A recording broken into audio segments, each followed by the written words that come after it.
There we go. Now that should work. Sorry about that. God damn it. I'm running into so many different things. God damn. First my stream didn't want to start. First my stream didn't want to start on normal latency. Then my stream didn't want to start on low latency. Then my stream didn't want to start at all. Then it said it was starting. Then I had to do another thing to actually make it start. And then when I was actually live, my mic is muted. And there we go. My mic is not muted. Thank you everybody for letting me know. Good afternoon. Good afternoon to everybody here. Welcome. Yeah, sorry about the wait, everybody, and sorry for not being able to do anything on Monday, but I did have the Mortal Kombat lore Q&A episode, the latest one, up on the channel, just as a replacement for not streaming. And I hope you guys liked it. If you guys haven't seen the latest episode of the Mortal Kombat lore Q&A, you guys can go ahead and check it out. Of course, I would like you guys to stay into the stream, but hey, once the stream is over, you guys can check out the latest episode of the Mortal Kombat lore Q&A. And then I said I would be streaming on Wednesday, just as usual. And guess what? Here we are. It's Wednesday, and I'm streaming as usual. Okay, what's going on, everybody? Wyatt, Raiden, Flamey, Eagle, Tommy, Izzy, Estevan, Lord Raiden, Extra, Derry, The Glow, Gotcha Girl, Riley, Vinny, everyone in here. Alright, I think I got everyone. I think I got everyone so far. Thank you guys so much for tuning into the stream. I appreciate it. And there's an ad over here. Hold on a second. Fuck off, bitch. Okay. By the Elder Gods. Yes, yes. But what's going on, everybody? Today, we are doing another Mortal Kombat talk stream. And I still don't know what our main topic is going to be. I still don't know. I still have no idea what our main topic will be. Karen Ford has donated $1 into the super chat. Watch MK11 Afterglow also. Please watch MK11 Afterglow, although I thought you were smoking. Oh, you thought I was smoking? No. No, this is chapstick since my lips get really dry. I don't know why. But my lips get constantly dry, and I always carry one of these chapsticks all around with me, like everywhere I go, because as soon as my lips get a little dry, I want to like bathe myself in chapstick. Please watch Mortal Kombat 11 Afterglow. Okay, well I guess that'll be in the queue. I guess that's gonna be in the works for today, is to watch that video since you paid money for me to watch that video. So I guess I'll do that. Maybe predictions for DLC and Aftermath skin packs. I kind of already did. Well, actually, you know what? I am going to make a video. I'm going to have it done by today. A new video will be done by today. I don't know if it'll be uploaded today because there's some things that I need to do. There's some things I need to do in that video in order for it to get published publicly. But I will touch on that subject. And I also kind of already did do a skin pack prediction video. I'm thinking that, okay, I guess I'll just answer it right here. The skin packs that I think we're going to be getting are going to be based around the characters that we got. So Fujin was an MK4, so I think we started as in the mainstream Mortal Kombat games in Mortal Kombat 4. So I think we're going to be getting a Mortal Kombat 4 skin pack, the same way the skins that came with Shang Tsung. If you look, the skins that came with Shang Tsung, the first game he was playable in was Mortal Kombat 2, and we got Mortal Kombat 2 skins with Shang Tsung when he came out, and with Nightwolf, we got skins for characters that were based around their UMK3 design. So I think it's safe to assume that the skins that we're going to be getting are going to be themed around the characters and where they debuted. So I think that Fujin, we're going to be getting an MK4 skin pack, and those MK4 skin packs, or those MK4 skins, would be MK4 Liu Kang, MK4 Sonya, and MK4 Raiden, because everybody else, the skins aren't different enough from what we already have. Any character from MK11 that was in MK4, their skins aren't different enough. Like the skins that they had in MK4 aren't different enough to be DLC in MK11. So MK4 Liu Kang is different enough from what we already have. We do have tank top Liu, but the pants are different, the hair is different, the tank top in general is different because it doesn't have holes in it. It just, it's just a clean, nice tank top. The pants are different. So, and the hair is different for Liu Kang. So Liu Kang, I think getting an MK4 skin is a safe bet. But I wouldn't be surprised if we got anything else. But still, I think MK4 Liu Kang is what we'll get. Sonya, we do have a classic UMK3 Sonya, but we don't have a classic MK4 Sonya. And actually, we don't have a red Sonya skin. We didn't get MK3 Sonya in a red color. I think that might be for a reason, because MK4 Sonya, well, it switches between green and red, but MK4 Sonya has the red color swap. So I think we might get MK4 Sonya because we don't have red classic UMK3 Sonya, which was, you would think, is a given. But anyways, and also Raiden's MK4 design is also different enough from what he already has. Plus, we still don't have a classic hat for Raiden. We don't have a classic hat for Raiden. I know it's really weird, right? But you know why they're doing it? You know why they did that? Because they want you to buy a classic hat. That's how they're gonna get you. So we want a classic hat. We want a classic hat. We want a classic hat. We want Raiden to look as classic as possible. Guess what? You're gonna have to pay for it. Just like how Sub-Zero had a Deception mask in the game already, but we don't have the Deception costume, so you had to buy the Aftermath, or you had to pre-order the Aftermath pack to get the entire thing, the entire costume. So I think it's going to be the same.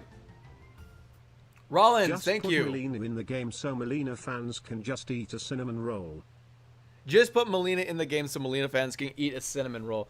No, because I think that's gonna give in to the Melina fans. It's gonna give in to the toxicity. It's gonna give in to, all right, fine, just leave us alone. You don't reward toxicity by giving them what they want. You don't reward toxicity in any capacity. So, anyways, I think the reason why we don't have a my lighting goes back and forth. Sorry about that. I will get a new camera. I have a new camera, but I'm gonna get another one. I needed to get two just so I can have like an entirely new cool setup. So I'm still, thank you, Darren, for subscribing. Thank you all for tuning into the stream, by the way. All y'all who just tuned into the stream, thank you all so much. Anyways, the reason why I don't think we have a classic hat, and I've said this already, is because they will give it to us, but it's going to be DLC. You have to have bought something to get that hat. So that's what I think we're gonna get with Fujin. MK4 Liu Kang, a Red Sonya, or MK4 Sonya, and MK4 Raiden, because that's gonna be our only time we get a classic Raiden hat. Because that would be fucking stupid. That would be incredibly stupid if we never... Parabza, thank you so much for subscribing. That would be incredibly stupid if at the end of Mortal Kombat 11's lifespan, once they're finally done with DLC, we don't have a classic, basic straw hat. That would be retarded.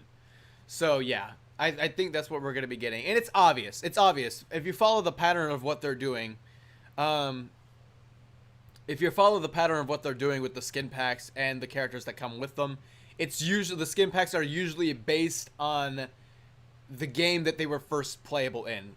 Again, Shang Tsung, his first playable game, or the game he was first playable in was Mortal Kombat 2. We got MK2 skins, kind of. The Jack skin was kind of not MK2, but still, the general idea was MK2. What new webcam did you Rollins, get, thank you so much. I appreciate it.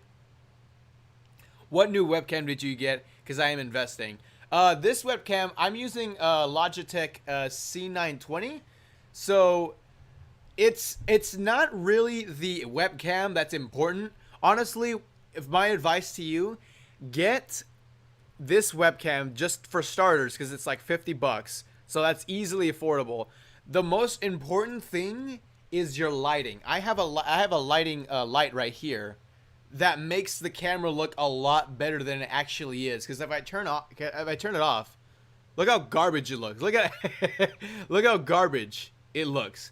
But when I turn on the lighting, look at how much better it is. So my advice is to get, if you're on a budget, get the Logitech C920, and then get a lighting. And their lightings are like $20 at Walmart too. So you can get the basic, just like mobile camera lighting, and just put it above your webcam, and then boom, easy. But your long-term investment should be into like a 4K camera, because everyone likes 4K, and those are expensive. Those are very, very expensive. So you're gonna have to, if you don't already have a job, if you don't already make enough money, or if you don't make money at all, it's gonna be a while. But if you want to start, Logitech C920, and maybe you can probably find them on eBay for like 30. But yeah, that's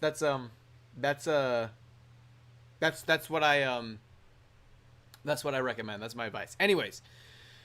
So with Shiva, this is a long question. I mean, this is a long answer to the very simple question that somebody asked. So for Shiva, I think Shiva was first playable in UMK. Corrupted Hellhound, thank you so much for subscribing. Shiva was first playable in UMK3. So I think we're going to be getting another batch of UMK3 skins. Now, we did already get a skin pack that was based around UMK3, but we still do not have UMK3 Scorpion from the reveal trailer of Mortal Kombat 11. That skin was in that trailer. Fourth Horseman Death, thank you so much for subscribing. That skin was in the trailer of the reveal trailer of Mortal Kombat 11, and we still don't have it. So I think that is when we're going to be getting. I think what in the skin packs that we're going to be getting with Aftermath is going to include the UMK3 Scorpion skin. We're gonna get it, because that would be really stupid if we never got it, but we're going to get it. And so if you're gonna have UMK3 Scorpion, you gotta complement that with UMK3 Sub-Zero. So UMK3 Sub-Zero would be the Kuai Liang one, the unmasked one. And the John Turk face, with the vest, but he's kind of shirtless too. The hot Sub-Zero, the hot Kuai Liang skin. I think we're gonna be getting that because, again, we don't have good Sub-Zero skins. The only good Sub-Zero skin we have is his default, which doesn't really count. His classic costume and his deception costume. I think the reason why he doesn't have good skins is because they want to incentivize people to buy good skins to make their wardrobe better. So, and also, if you're gonna have UMK3 Scorpion, you have to complement it with Sub-Zero. You gotta complement it with a Sub-Zero skin. Have you noticed in the Eternal Clash, we got UMK3? We got MK9 Scorpion, and then we got Deception Sub-Zero, and then when we got the classics, when we got the classic Ninja pack, we got Scorpion, and MK2 Scorpion and MK2 Sub-Zero. So if we're gonna be getting UMK3 Scorpion, we're going to be getting UMK3 Sub-Zero. Also, by the way, it just popped into my mind. I don't know if anybody else in the chat pointed it out. I don't know if anybody else pointed out in the... Thank you, Rollins. I'll get to your question right now. They should put We're doing super chat right now. For the ninjas/girls. If I don't know if anyone pointed out, the skins, I implied that the skins that came with that came with Shang Tsung was the MK3 skins, which was Jax, Kung Lao, and Kano. I meant to say the MK2 skins with the ninjas, which was Scorpion, Sub-Zero, and Noob Saibot. Correct me. Sorry, I corrected myself. If you guys were correcting me in the chat, I meant to say that. I meant to say the ninja skins, because we got the ninja skins with Shang Tsung, which were MK2 ninja skins. So yeah, if you notice the pattern with the Eternal Clash, we got MK9 Scorpion, and then we got a Sub-Zero skin. with Deception. And then with Shang Tsung, we got a Scorpion skin, and then we also got a Sub-Zero skin, both MK2. So if we're going to get UMK3 Scorpion, we're going to get a UMK3 Sub-Zero. And so I think the third skin in that skin pack it has to be Classic Cabal. There is no classic looking Cabal skin in this game. We only have his classic mask, but we don't have the classic looking excuse me. I woke up really gross today. I have a stuffy I feel like I have mucus behind my nose. I feel like it's stuck there. It's like a little bit less now because I cleared up my throat.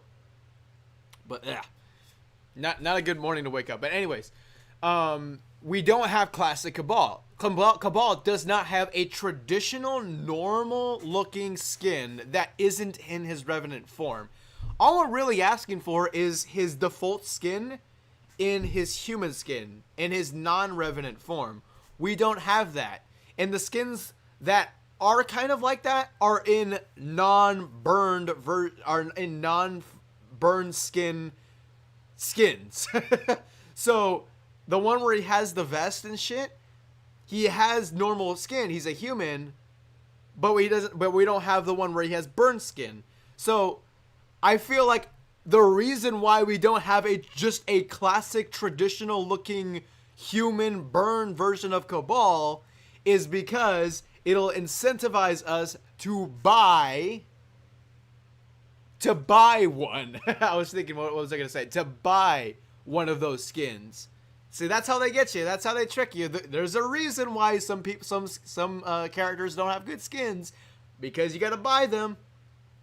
That's how they get you. And we're going to buy them anyways because we like the skins. We like what we see. We technically like what we get, so we're going to get them. So I know this stuff should have been... Oh, and I got paid. Thank you. Awesome. So see, it's some cheeky stuff. It's some cheeky stuff, but hey, that's how we got it. All right. So, and then also with RoboCop, I have no idea. I have no idea what we're going to be getting with RoboCop because the last like 80s kind of like, so with Terminator we got like Terminator themed skins. We got Sarah Connor's Sonya, and then we got like a Terminator robot looking Kano, and then we got like a red carpet Johnny Cage. So basically themed around Terminator. And then with Joker, we got the DC skins. And then with Spawn, we got like classic action movie skins. We got Ellen Ripley, Jackie, and then we got Indiana Jones, Aaron Black, and then we got Conan, Kotal Khan. I have no idea what we're going to be getting with RoboCop, so I can't give you an answer right there. But anyways, that is a long answer to your simple-ass question. But hey, I'm glad you're here and participating into the stream, and gives us some cool discussion, because hey, that is Mortal Kombat chat with... That is Mortal Kombat talk with chat. That's what the entire point of the stream is. Nice hair, bro. Well, thank you. I appreciate it. I just got out of the shower, actually. I got out of the shower because I woke up late. Honestly, I woke up late today. It was 11:30, and I was like, oh, shit. I got a stream to do in 30 minutes. So I went to the shower. I got out. Kind of like, messed it up a little bit. And honestly, like, thankfully, all I got to do is just let my hair, like, wet. Like, my hair was wet. It's kind of a little bit damp right now. But all I got to do is just go like that, and then my hair goes like this, and then it dries up, and then maybe and then it stays like this. It dries up and it stays like this. But thank you, I appreciate it. I usually have my hair a little bit picked back. Like I have it, the curls don't really show as much. That's only because I like to look a little bit more mature. Right now, I look like a fuckboy. I look like a I look like a young little boy. A young little fuckboy. So, but anyways, what are your opinions on RoboFrost? Fuck that. Fuck RoboFrost. Were you sad about Ash Williams not being in the game? Well, we don't know. We don't know yet. We still, excuse me. We still don't know if, in the end, we still don't know if Ash will ultimately not be an MK11. Like, we know at least there's some sort of rights issues. That's pretty much the main concrete thing we know as to why he's not in the game. But we still don't know if, in the end, ultimately he won't be in the game. But if he doesn't, it doesn't matter. Are you mixed with black? I do have African descent in me, but it's like it's way in my past. Like, it's way generations, like maybe second grandfather. Like, I did a test. I did a test to get my to detect my ancestry or check where I'm from and what blood is in me. There is African descent in there, but it's like very minimal. Snack Dealer donated $2 into the super chat. Heart. Free Jack Ingoff. All right, Free Jack Ingoff. Also, I forgot. I think somebody else donated in the super chat, and I said I would get to it. Let me get to that immediately because that would be... Okay, they should put the UMK3 outfits for the ninjas and the girls. Oh, yeah, I would like to see the MK3 girls outfits, too. So maybe those will be in there in the game as well. But we only have room for 3. So, again, I think we're going to be getting Scorpion, UMK3 Scorpion, and when you have Scorpion, you're going to have to do Sub-Zero. And then I think Classic Cabal, because they can't do a girl in there, because if you did only one UMK3 girl, you would have to do all of them. So I think it would have to be Classic Cabal. But yes, I agree. It should be. I would like to see both. You are cool. Thank you. I appreciate it. I try to be a cool person in a good way. What was I talking about? Fuck. What was I talking about? Did you really fall for the Jack Ingoff joke? Dude, honestly, I'm very oblivious to what that is. So, I probably did. God. I literally forgot what I was talking about. Can somebody in the chat remind me what I was talking about? Snack Dealer has donated $2. Oh boy. Stinks, Harry Balzac stand no, more troll messages? More troll messages. Are we going to be getting that? Mike Hoochie stinks, Harry Balsack, and Stan. Oh, wow. Okay, now I get it. I get what you're talking about. New MK3 skins and UMK3 skins. I feel like I finished my point there, right? I feel like I finished my point there, where I was talking about how the MK3 skins I would like to see both for the male ninjas and the female ninjas. I think I finished my point there, right? God. You're cute. Thank you. I appreciate it. No glasses, Johnny. Oh, no glasses, Johnny. Yeah, I mean, maybe. I think they can do it. I think it's just because there's outros and victory poses where he puts them on. So it'd be weird if he was just like, and nothing happened. I wouldn't care. It would look funny, but I wouldn't care. But yeah. Oh no. I was talking about where I'm from. Oh yeah, there is African descent in me, but I'm mainly Hispanic that looks like a white dude. Well, actually, I think the lighting makes my skin look a little bit darker. I think to accurately show what my skin looks like, it's this. This is what my skin actually looks like, okay? I'm clickbaiting you guys. This is what my skin actually looks like. Like, what you see right here, this is what my skin looks like. But I make myself look a little bit darker with the brown lighting. More DC skins ideas. Oh yeah, we can do that. Excuse me, but I think I saw a cool, interesting question. Do you look familiar? Where are you from? I am from Tulare County, Tulare County in California. Not really. I live in another city that's in the middle of Visalia and Fresno.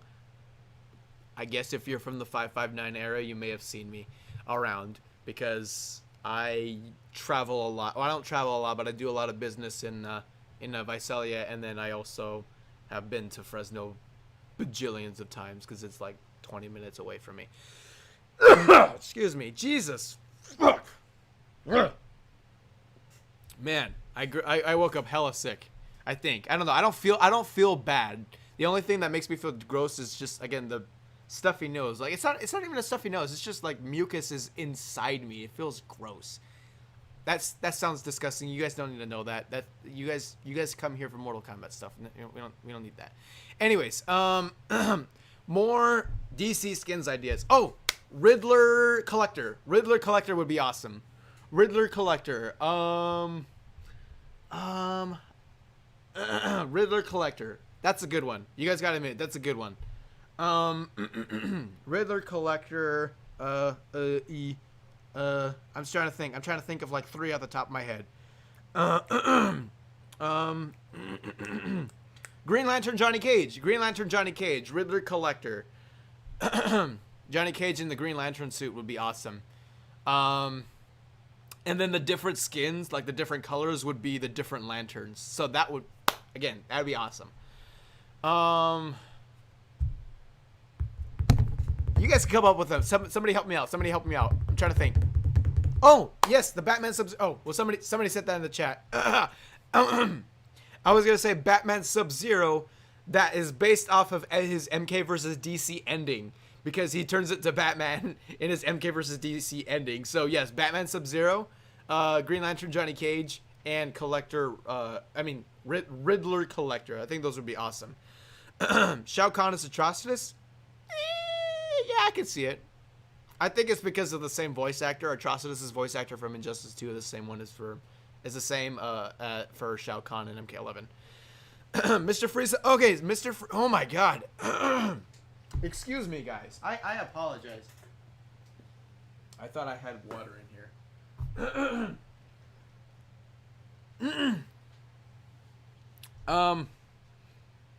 Mr. Freeze Sub-Zero is also good. Mr. Freeze Sub-Zero is also good, but I do want to see Batman Sub-Zero. I do want to see Batman. Oh, Red Lantern Scarlet would be awesome. Red Lantern Scarlet would actually be really, really fucking cool. But then again, if you wanted to do, fuck it. Who cares? Who gives a shit? Red Lanterns, that would look sexy. That would look sexy. That would look sexy. Oh man, if I have COVID, bro. If I had COVID, I'm gonna get mad. I'm gonna get mad at myself. I'm gonna get mad at myself because then I have to stay in place and I can't do my business in other cities that I am already doing weekly, 3 times a week. So like now I have to stay put. Now I have to stay put. Damn it. Fuck.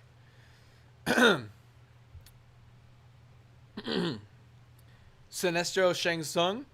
I can see that. Hold your breath for 10 seconds.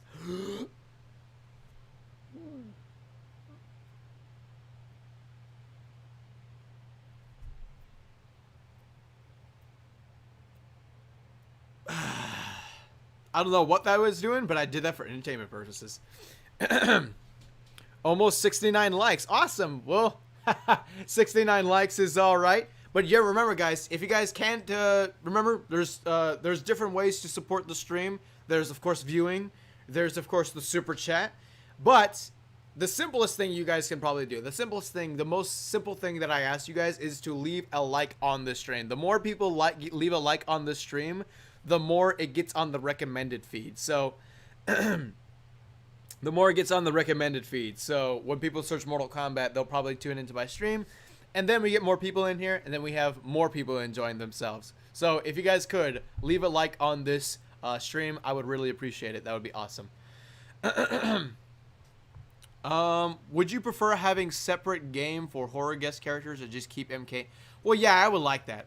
I would like Mortal Kombat games to have no guest characters, unless you're Michael Myers. But, well, again, if I had the choice between like Michael Myers and Havoc, a guest character that I actually want, and Havoc, a character that I really want, I'm always a Mortal Kombat character. I'm gonna pick Havoc.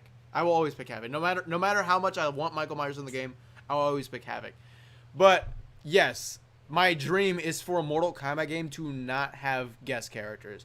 Now I don't care about it. Like, I don't get mad anymore when I see guest characters. They're like, cause I'm used to it. You know, I've been playing Mortal Kombat since forever, and they're not gonna go away. So I don't care. You know, they don't improve or they don't like diminish the game for me, unless you're Mortal Kombat X. Mortal Kombat X I feel was just stupid. Anyways, but yeah, I would totally take a game where it's just all the guest characters that they got and they put them into one game, like one roster. That would be amazing. Everybody would buy that game. That game would be fucking awesome. I will buy that game. So I'll take it. Kimma Cotton has now subscribed. Thank you so much. For those who are watching and haven't subscribed, you can also subscribe as well. That's also very simple to support the stream and the channel. And then your name pops up, and then Toasty, the sound pops up as well. Who's my favorite Mortal Kombat character? Liu Kang. Value added with guest characters. Injustice, MK vs. DC are franchises that help revise Mortal Kombat. Injustice 2 is a really good game in my opinion. Well, again, Injustice is different because that's a game franchise that I don't really care for. So when you introduce Mortal Kombat characters as guest characters, or when you give us just characters in that game, I don't really care, because it's like getting mad that, like, it's like if I like Pastas, thank you so much for subscribing. It's like if I got mad about a certain character that got added into Smash Bros. I like Smash because I played the game before and I like the game, but I don't care that much. Like, it would be weird it would be weird for me. Electro Swing, thank you for subscribing. It would be weird for me to get mad or to have some sort of concrete opinion on, like, a character of that game in Smash, because why? So it's the same way with Injustice. I don't care when there's Mortal Kombat characters in there. I don't care that Hellboy was in. I thought Hellboy was like a shitty guest character, but I don't care that he was added in there. I don't care that the Ninja Turtles were added in there. I think they're awesome guest characters. Gamer for Life, thank you. I appreciate it. Thank you for subscribing. The Ninja Turtles were the best guests in any NetherRealm game because they were awesome, but you could have added them. Like, I wasn't going to say, like, I don't want these guest characters in there. I don't want these characters in. I don't want Mortal Kombat characters because I don't care.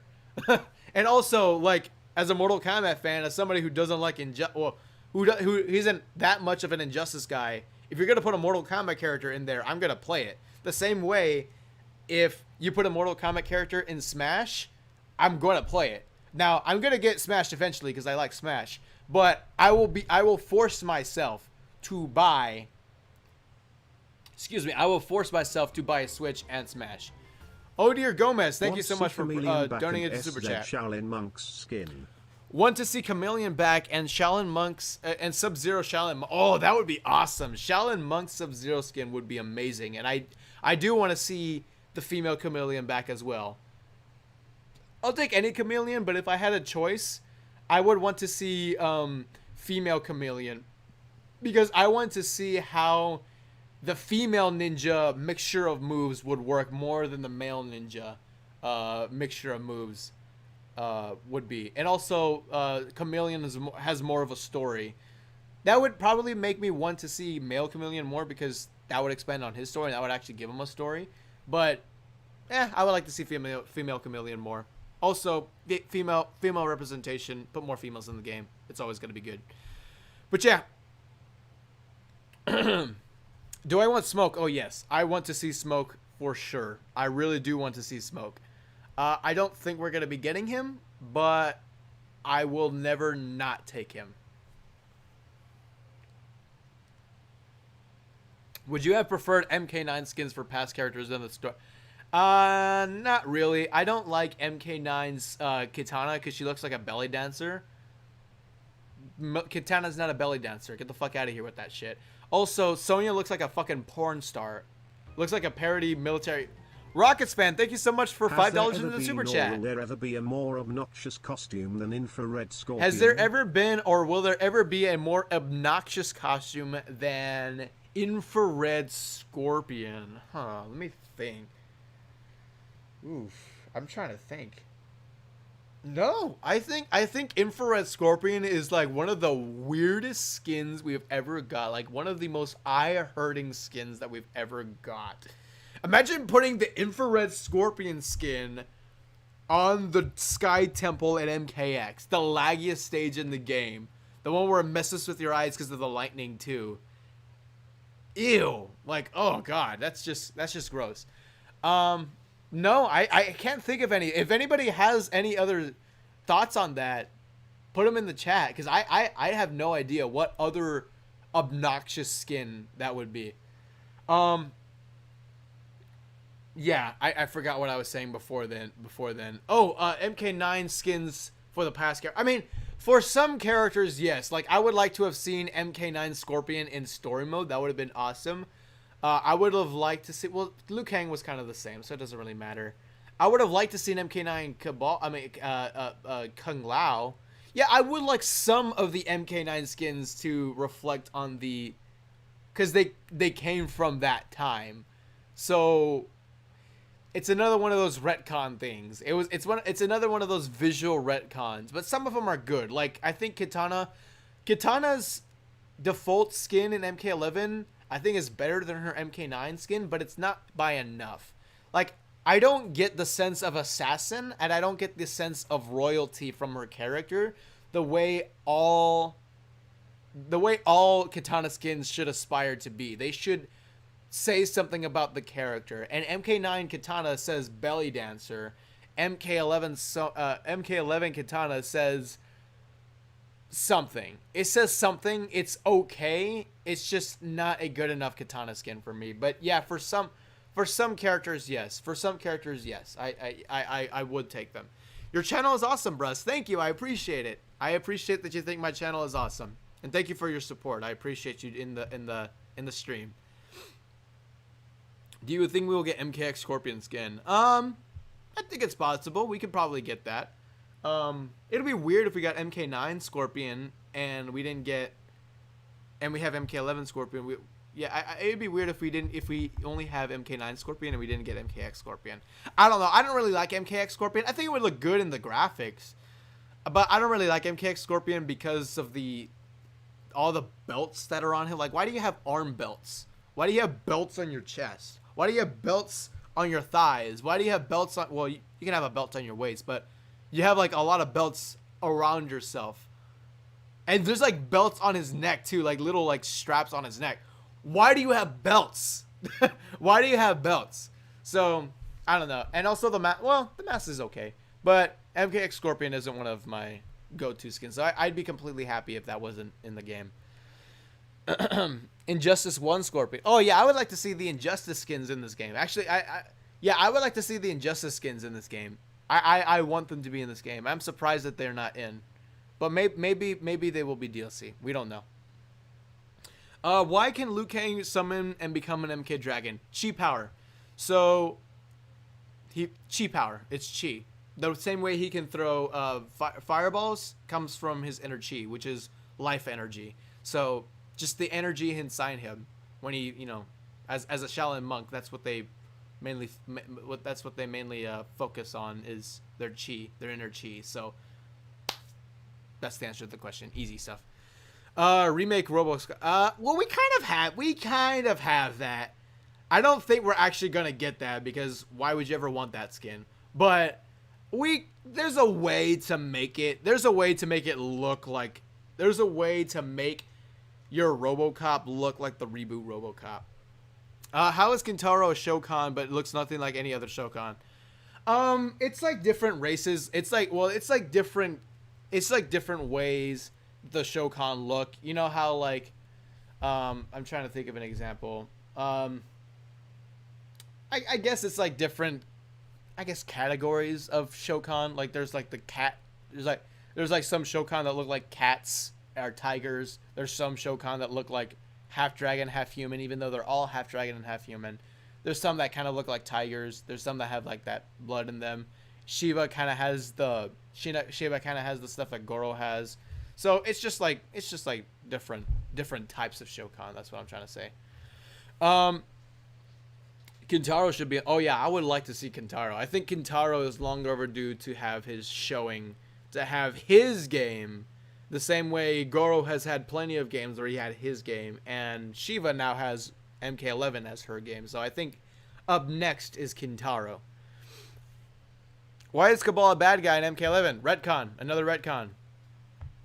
Garbage, another garbage retcon. Can you please name characters that were alive during the Great Kung Lao era? Okay, I can do that. So you can have, you can have Raiden. Raiden was alive during the Great Kung Lao era.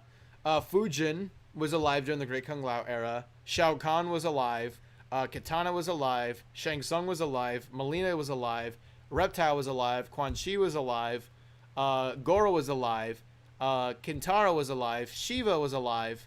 Did I say Reptile? I think I said Reptile. You can have a Sub-Zero. A Sub-Zero was alive during the Great Kung Lao era. A Shirai Ryu Grandmaster was alive during the Great Kung Lao era, because that's when it started. That's when the Shirai Ryu started, was around the Great Kung Lao era. So the Shirai Ryu was starting around that time. So a Grandmaster of the Shirai Ryu, a Scorpion, was alive. So that's 13 characters. I'm pretty sure I'm missing.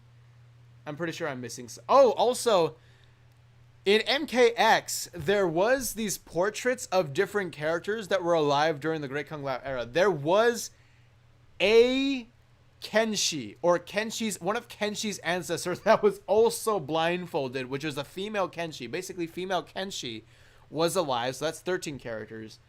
I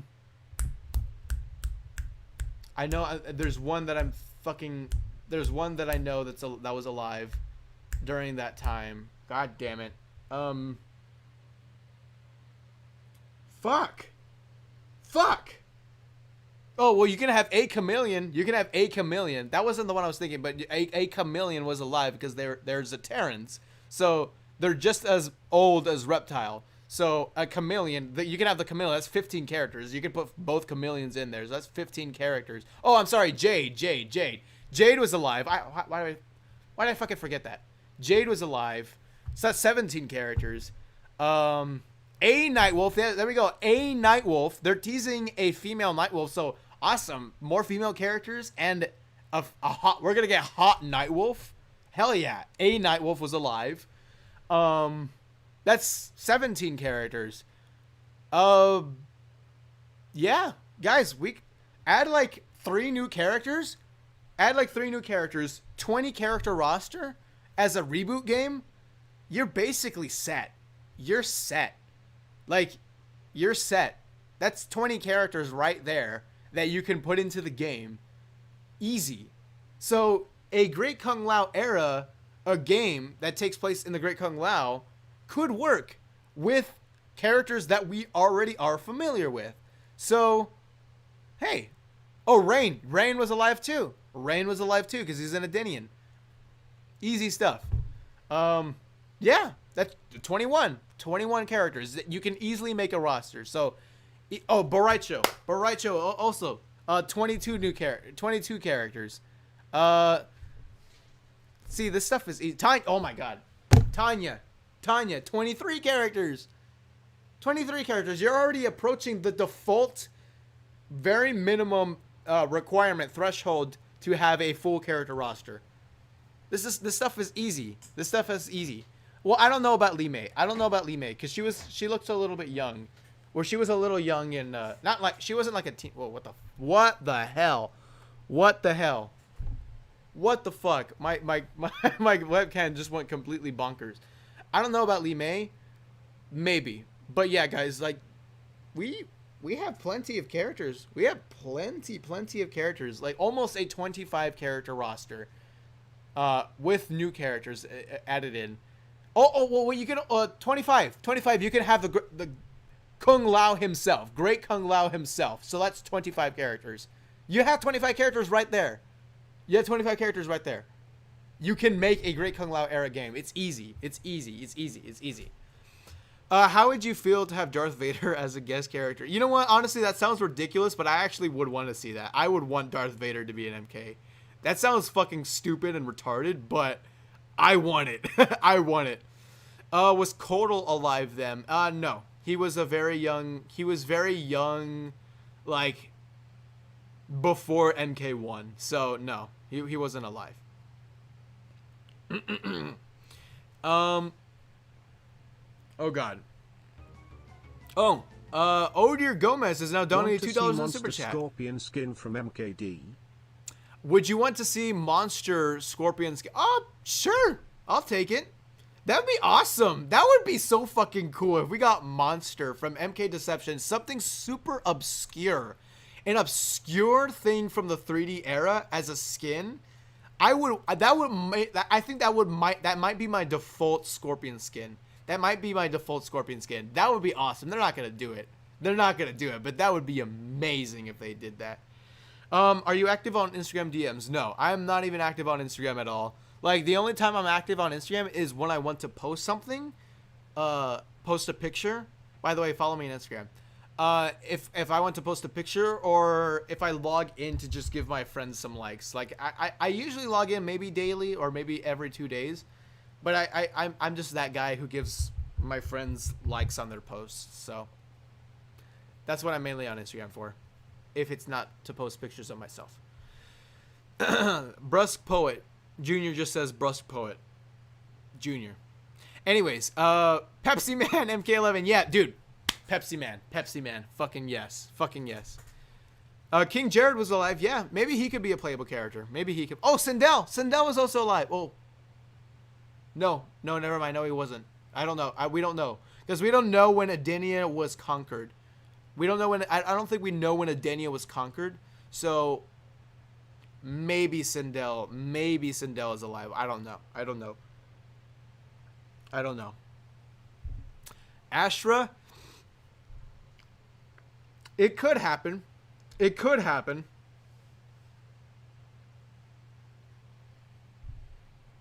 It depends on how Netherrealmers age, though. Because if Quan Chi is alive, then theoretically Ashra could be alive as well. Oh, Serena could also be alive. So Serena, look at Ed Boon, an Ed Boon account, or a person who has the name Ed Boon in their name, says, "Do I like the game?" Yes, I do like the game. There are some things that I have issues with, in the new but era with Maggie Aaron has now donated to Super. Kitana will find a way to be together. Maggie, Just thank you so much for donating $5 into the Super. Oh, Rockets fan also donated $5 into the Super Chat. Thoughts on mini games ever coming back? Chess cart test your might, etc. I'll get to your controlled story. I'll get to that in a bit. That would be if you were actually. I mean, I know you're not. But if you're actually the real Ed Boon, thank you so much for tuning into the stream. I appreciate it. I met you twice. I met you at the reveal event, and I met you at Combo Breaker. Shook hands. Told you about me. But I would say fix the gameplay. I think you need to fix fatal blows, and I think you need to do something about breakaways. Now I know you already fixed breakaways with armor breakers. Oh, I'm speaking to you as if you're Ed Boon. What the fuck am I doing? Anyways. But if any developer is watching this, if any developer watches my videos, and I'll make a video more in depth talking about the state of Mortal Kombat. That's gonna be my video that comes after my next one, that will be coming in within the next couple of days. So I think that the game needs. I think you need to ultimately get rid of. Well, you can't get rid of. I don't think you can get rid of breakaways. Because of the armor breaker, because the armor breaker, then it'd be a useless mechanic. I would say have breakaways to really fix that problem, because breakaways are just so fucking obnoxious. Make it to where you lose all of your meter, all of your meter should be gone, because I hate how you have to guess. When you open up your opponent, okay, I punished my opponent. I'm going to do my combo now. I hate how you have to still guess whether or not they're going to break away, so you don't know whether or not to use your armor breaker or not use your armor breaker and continue your combo, because you don't know if the opponent is going to break away or not. I hate that. That stuff is so obnoxious. Also, fatal blows need to be fixed. I think we can all agree that excuse me, I think we can all agree that fatal blows, if you miss it, if you do not land the fatal blow, you should not have access to it at all for the rest of the game. I think you shouldn't be able to get it back. I think if you use if you use that once, then if you used it once, that's the only time you get it. And I think it will work, and I think that's a smarter decision, because fatal blows, I understand that fatal blows were supposed to be some sort of like, you only get it during this certain time, and you only get it during this certain time, and it makes it seem like it's a little bit special because you know when to use it, because you're low on health and you know how much damage it does, so you use it. It's more valuable to you. Well, if you made it, but it doesn't end up working that way, because it's predictable. Once you are at low health, everyone knows it's coming. Even the AI, when you fight the AI, you know they use it constantly, and you're watching a movie when you're playing the AI, and it's so fucking obnoxious. So I think fatal blows need to go away by having you not being able to use them if you used them once and you missed. So you didn't hit them, you used it but you didn't hit them, you shouldn't get it back. And then also breakaways, I think you really need to make sure that almost nobody uses them. So yeah. Anyways, Rockets fan 101 donated $5 in the super chat and says, thoughts on mini games ever coming back? Chess card, test your might, etc. Should a player controlled story mode return? Well, let me try to clarify the question right there, Rockets fan. What do you mean by a player controlled story mode? Like, you're talking about conquest mode. Oh, okay. I don't think we're gonna don't expect that to come back in MK11. It's not gonna happen. I think the closest thing we're gonna be getting to mini games are these like game modes in online, which we are supposed to be getting. So if you watch some of my videos, in the files there are some sort of mini games, or like not mini games, but like game modes in online play. There's juggle combat, there's hyper combat, and then there's like a soul steal or like soul theft or something like that. And there's like 5 or 4 game modes in online. And if MKX is to say anything, that means that when you go into an online match, it's going to be exclusively hyper combat. So everything's gonna be fast. Everybody's voice sounds super high pitched, and everybody moves super fast, and the moves are super fast. And it's gonna be chaotic. So think of arcade mode and the game modes in that mode in Overwatch. So think of arcade mode in Overwatch for Mortal Kombat 11, and I like that. So I think that's the closest thing we're gonna get. Like big things like chess combat and motor combat, I don't expect to get that. But I would say that have hopes for MK12, but still, even then, you can never tell. And plus, MK12 isn't gonna come until like 2024 or something like that, so it's gonna be a while. Anyways, Maggie Aaron says, in the super chat says, do you think in the new era with Fire God Liu Kang that him and Kitana will find a way to be together? Yeah. Most likely he takes Kitana with him. Most likely he takes Kitana with him in his new era. We didn't see it at the end of our Aftermath, but if the other ending with Kitana and Liu Kang saying anything, they're gonna be together. They're together. They are together in this new era. We just didn't see it explicitly. It's kind of implied. Anyways, Bruss, been watching you since MKX. Keep up the good content. Will you make a Mortal Kombat Unexplained Mysteries Part 3? Enjoyed Part 1 and Part 2. Now that's a video series or video set to videos that I did that I remember doing a long time ago. I remember when that video came out, people were like, what the fuck? Like, it was some sort of like huge like thing that everybody like, oh my god, Unexplained Mysteries. Like, nobody ever did these kind of videos. Like, I didn't know there was these unexplained mysteries in Mortal Kombat. I remember when I posted that. That was like some sort of huge thing. That's probably, I think, where does that land? That is one of my most popular videos on YouTube right now. Let me try to see. Let me see where it's at right now. By the way, we made $32 in chat revenue. That's awesome. Thank you so much. That's awesome. Last stream we did was the stream might lag a little bit because I got Google Chrome open, so I got some stuff being retarded. But yeah, last time was I think $50. We got 30. That's awesome. That's awesome. Good shit, guys. Good shit, guys. Thank you so much. I appreciate it. Sorry if the lag. Sorry if the stream lags. I have retarded Google Chrome open, and I'm gonna fix that. Again, I'm gonna get my new PC at the mid August, late August at the latest, and it'll be awesome. It'll be awesome. It'll be awesome. My streams are gonna be very, very high quality, and you will see. Okay. Where does it land in my most popular videos? Because I know it's one of my most popular. Sort by popularity.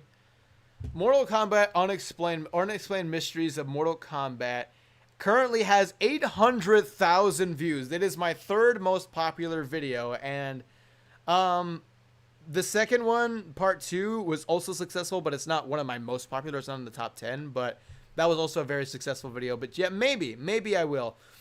Oh wow, I have two videos that have 1 million views. Holy shit, I did not know that. Awesome. Thank you all so much. I appreciate you guys. I appreciate all of y'all for getting 2 of my videos, which was the worst skins in all of Mortal Kombat and Who Survived Armageddon. Those 2 videos have 1 million views. Thank you so much. I appreciate that. That's awesome. Collins, or Rollins, I think Collins. Holy shit. Donated in the super chat, maybe? Or am I missing something? I'm sorry. I just read something wrong. Or did I? Did I read something wrong? Or did somebody donate to the super chat while I was looking for other things? No, I'm sorry about that. False alarm. I was looking at another chat that had the super chat there. You already donated enough. But thank you so much. That was awkward. Anyways. Can you do more video requests? Yes. The comments are right there. The comments are right there, guys. If you guys have an idea for a video, or right here, if you guys have an idea for a video here in the chat, leave them in there. Leave them in there. Now, there is something that I'm planning to do that has something to do with video requests. But, again, I'm saving that. That is a surprise. I got some plans. That I want to do. Excuse me. That was weird. I got some plans for that. Stay tuned for that. Stay tuned for that. I gotta save my stuff for maybe next month. Next month. Is it possible that we get a Bihan skin for Sub-Zero? I always say that I want it, but if you want a Bihan skin in MK11, you would have to rewrite Liu Kang, Kuai Liang's or the current Sub-Zero's dialogue, because the characterizations don't match. So you can't have a Bihan skin saying good things about smoke, because Bihan doesn't care about smoke. So yeah, you would have to re-record the lines, and I don't think they're going to do that. And I think that's the reason why we don't have a Bihan skin, is because you have to re-record lines. And I didn't even think about that. And I did, and I said, and I thank you, Water Eagle, for subscribing. And I said that in a video where I said, why don't we have a Bihan skin? And I completely didn't think that we have to re-record the lines, or you have to rewrite the lines of Sub-Zero in this game. With Fire God Liu Kang resetting the timeline, what does that mean for most influential characters exactly? Because it seems like Raiden, Shang Tsung, and Shao Kahn won't be present in the future. I don't know about that. I think, honestly, what the thing is going to be, like, you're still going to have a Shang Tsung, you're still going to have a Shao Kahn, you're still going to have a Raiden. They're just going to be a little bit different. And Liu Kang is trying to set up an era where the Great Kung Lao never lost. So, just because he never lost doesn't mean at the end there's going to be all lovey-dovey, everything is peaceful forever and ever, amen, whatever the fuck. Like that just because the Great Kung Lao loses or doesn't lose doesn't mean everything is gonna be okay. Like, maybe Shao Kahn like does his evil stuff in a different way. Like, there'll still be threats, there's still gonna be evil, that's how you keep a franchise going. You got to have lightness with darkness. Come on. Brust, your thoughts. Ash Williams is DLC and it comes with zombie Liu Kang skin and undead theme skins. That would be awesome. That would be amazing. That would be amazing if we got like an actual zombie Liu Kang skin. We kind of already do have it. It's close enough, and I'm actually happy with it. Like, we do have a zombie Liu Kang looking skin in MK11. Rajin, thank you so much for thank you for appreciating. Thank you so much for subscribing. I appreciate it. There is a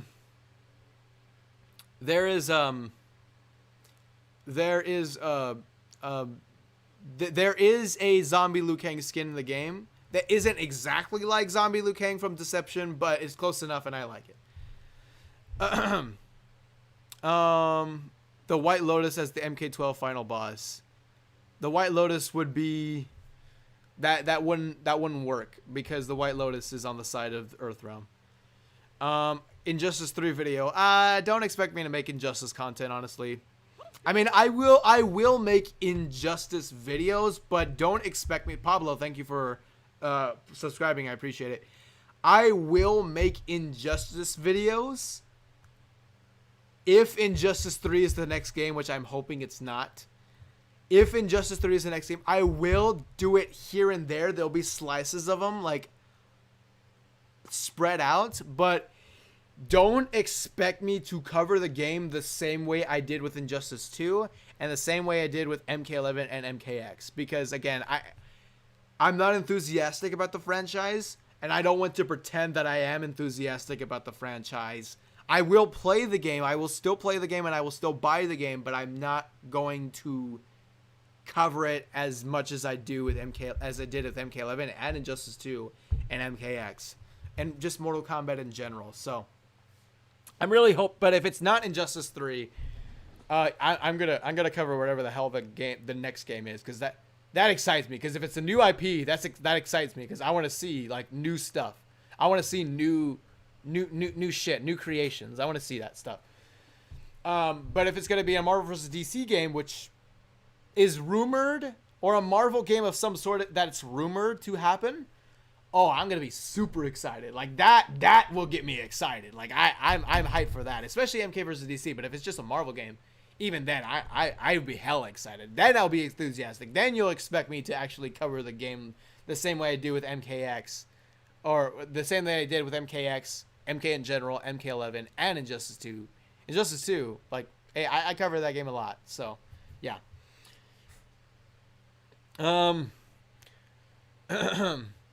Maybe another Sonic Hot XD video. Maybe. I mean, I don't know. Like, we're an hour into the stream. We got like 2 hours left. I will end the stream at around 3 o'clock.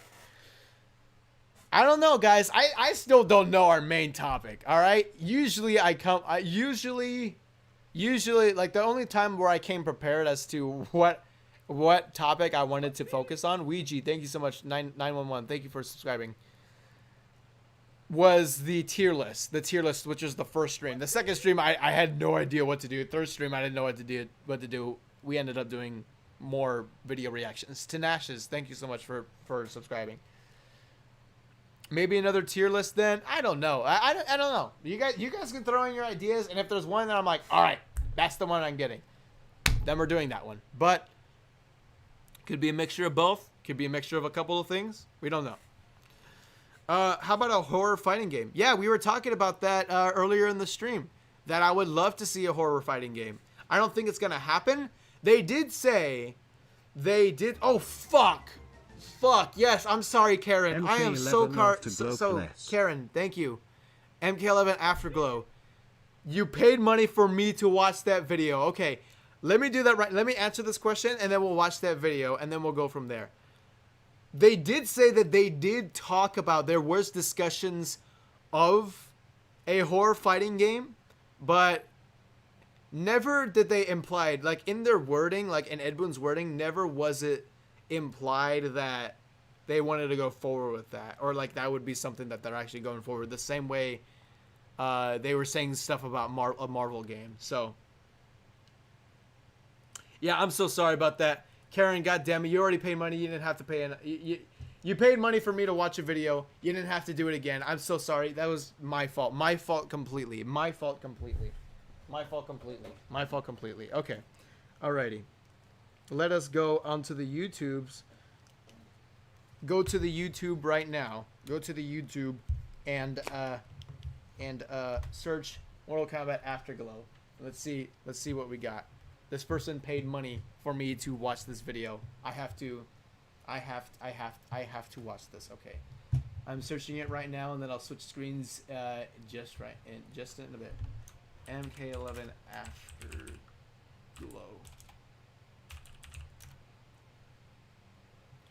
Okay. Oh, it's another Sonic XD video. Alrighty, guys. Let us go. Oh, by the way, I'm wearing my. Why do I look skinny in there? I'm wearing my classic Brusque Poet shirt. I'm going to make new ones. Again, merch. I don't have merch, but I have plans for that, and I will get that. I will get back to y'all with merch as soon as possible. But if you want to get this, go on Redbubble and just search Brusque Poet. You should see this shirt there. But this is the classic logo. I have a new logo. That's probably going to be the one that you'll see in future merch. So, yeah, I got merch plans. I don't know when they'll be out, or I don't know when they'll be out, but yes, we'll have them. Okay. Let us watch these videos. Lance, thank you so much for subscribing. I appreciate you. Alright, let's watch this shit. Thank you, Karen, for donating. And, yeah, y'all can thank her for, I probably shouldn't have assumed your gender, but you can probably thank that person. Sorry about that. You can probably thank that person for another entertaining video or another entertaining reaction, because you'll get it. What the hell was that? You saw that bug, right? You saw that bug?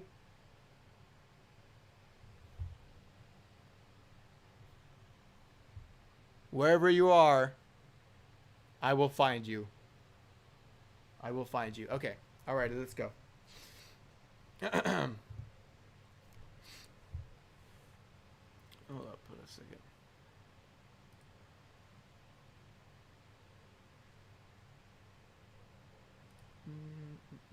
Okay. Alrighty. It falls upon Oops.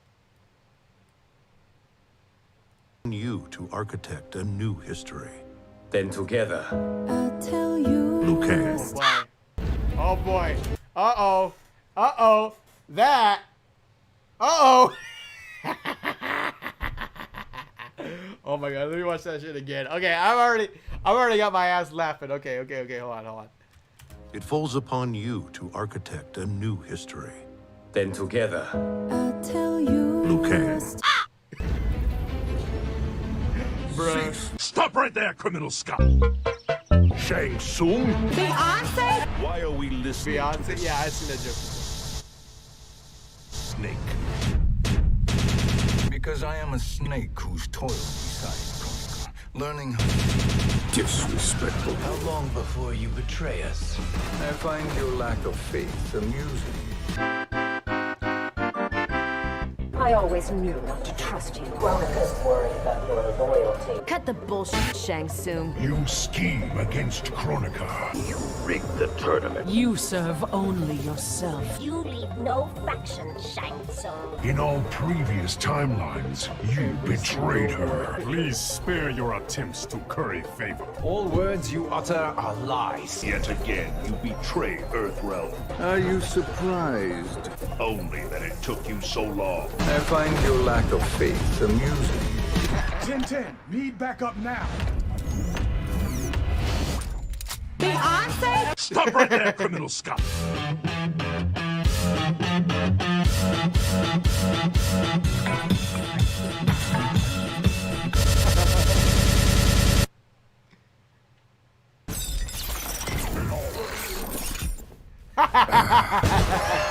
Oh my god. I saw. Okay, that was cute. That was cute. I assumed that was made when Aftermath was revealed. I've seen an edit, or I saw like a funny video I saw a video of this part of the trailer. Cease. Stop right. But like where Liu Kang was like operating the hourglass, and then when he turns around to hear what's going on, like when he sees somebody coming, I saw I saw an edit where the sound that he was reacting to was like the Five Nights at Freddy's sound, the song or something like that. That was hilarious. Beyonce? Same energy. Shang Tsung? That should be a meme. That should be a meme. Like every time we see Shang Tsung doing something, like every time Shang Tsung happens, something Shang Tsung related happens. Like Raiden saying Shang Tsung should that should be like a reaction image, like Shang Tsung, like Havoc or something like that. Okay. Is there a chance to get Ermac and Smoke? Smoke, I don't think we're gonna get any of those characters. Yeah, I don't think we're gonna get those characters. I don't think so. Woo!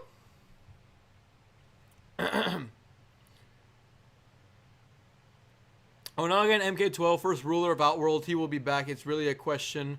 I don't know about that. I don't know if Shao Kahn. I don't know if Onaga was the first ruler of Outworld. I don't know if that's actually a thing. Well, I mean, I know he was a ruler of Outworld before Shao Kahn, but I don't know if during the time that Onaga was ruler, that the Mortal Kombat tournament was the Great Kung Lao tournament was happening. I don't think that's true.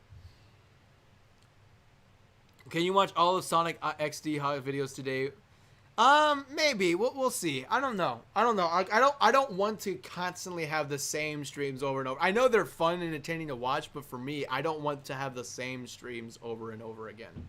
So I think we got to do maybe something a little bit different. If not, then we can settle for that. But still, like, the more times you do the same thing over and over, the stale it gets. So the more stale it gets. I have a tier list idea. MK Games roster. Oh, okay. That's a good idea. That's a good idea. Video idea. My ideal combat pack. That's a good idea. That's a good video idea. We can watch the Fourth Snake. I mean, sure. I mean, maybe. You should watch. Excuse me. Watch watch Rob Zombie's Halloween remake. Rollins has also donated You should watch this series. Super Chat. You should watch the series. It's by MK Retaliation. I don't know. I have never heard of that. Oh yeah, we haven't watched Somebody. We also haven't watched Level Up Lifting, I think. Yeah, we haven't watched a lot of them. We watched one video from him, but we haven't watched Somebody. God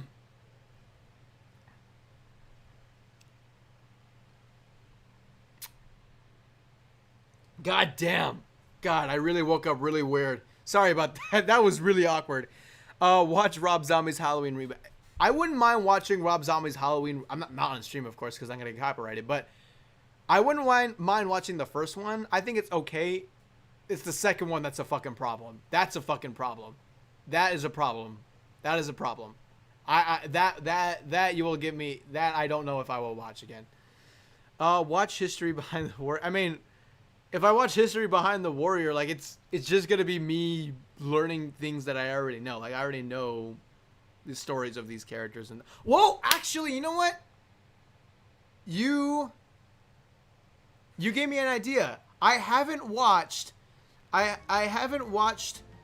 Rollins Getsy. It's a fan-made series. Watch it on your own time. For another $1.99 in the super chat. That's amazing. Thank you so much for. I think you're our top donator. I think Rollins is our top donator, and I think the person that comes close is probably Rockets fan.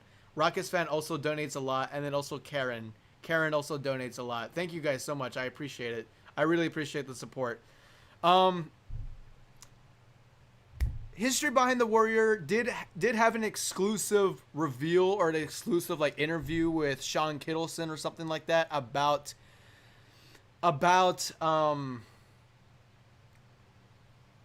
did have an exclusive interview about Karen Ford also donated $1.99 in super chat. I highly recommend Johnny's in a Cage. I highly recommend Johnny's in a Cage.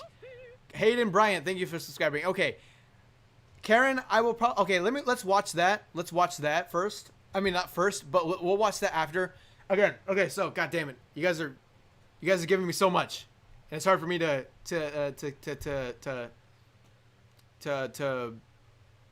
process a whole bunch of things. History Behind the Warrior did have that exclusive interview or something with Sean Kittleson, and I heard things about it. And it was about like what the comic series 2 of the Mortal Kombat X comics were going to be. I didn't watch the video, but I heard about what happens. Like I heard the cliff notes of it. I haven't watched the video. Let's probably watch that video, right? Julian D has donated 99 cents in the super chat. He didn't say anything, but hey, thank you so much for 99 cents. That's awesome. I appreciate it. Yeah, we could probably watch that. Have you guys watched it? Have you guys watched it? I haven't watched it. So, History Behind the Warrior again had Sean Kittleson on his channel say what was going to be in Series 2 of the MKX comic. I saw the cliff notes of it. I don't know. I haven't seen the video, so hey, we can watch that. We can watch that. Watch Combat Kids. That's so old. I already know. I already know that. That's easy. I mean, that's easy. I already know that video. You haven't seen it? Oh, okay. All right. When did you realize Scarlet was your main? As soon as I played her. Well, actually, Scarlet was always my main up until the point that the option for me to have Liu Kang was available. Like once Liu Kang was made playable, that's when that's when I played. All right, only Liu Kang. And then I was like, all right, you know what? I want to play Scarlet now because I remember the times where I was only playing Scarlet during the reveal because I was playing Scarlet since the reveal event. I was playing her in the beta, and then I played her up until Liu Kang was made available to be playable. So when did I realize it? I guess since the reveal event. Okay, I guess we'll watch that video, guys. We'll watch that video. Where's my fucking headphones? Holy shit. Oh, they're right here. Alrighty, so let me see. By the way, History Behind the Warrior and I are good friends. I have met him at Combo Breaker. We have met and we talk. We don't talk regularly, but we have spoken with each other. So we are friends. So History Behind the Warrior. We are watching your video on stream. We are watching your video on stream. Seeing what this whole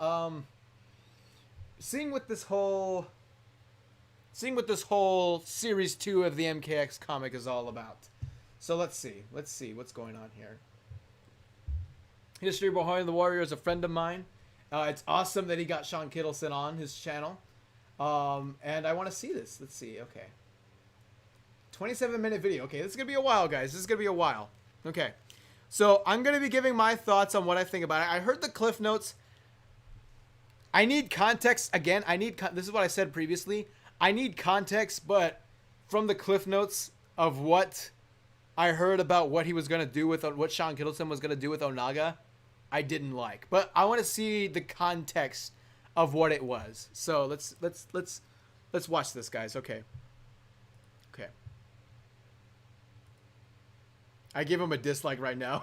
I give him I meant to put him I meant to give a dislike. I meant to do that on stream. I didn't realize that I didn't switch scenes yet, but I was going to do that as a little joke. But yeah, I fucked it up. I fucked up my own goddamn joke. Cuz I was going to do that. Like I was going to do this. But without saying anything, but I didn't realize I didn't switch scenes, so you guys didn't even see it, so I fucked up my goddamn own joke. Shit. Oh, Diego Medina has donated $5 to the super chat. But no message, but thank you so much. I appreciate it. Thank you so much for the super chat. All right, guys, let's watch this video. Okay.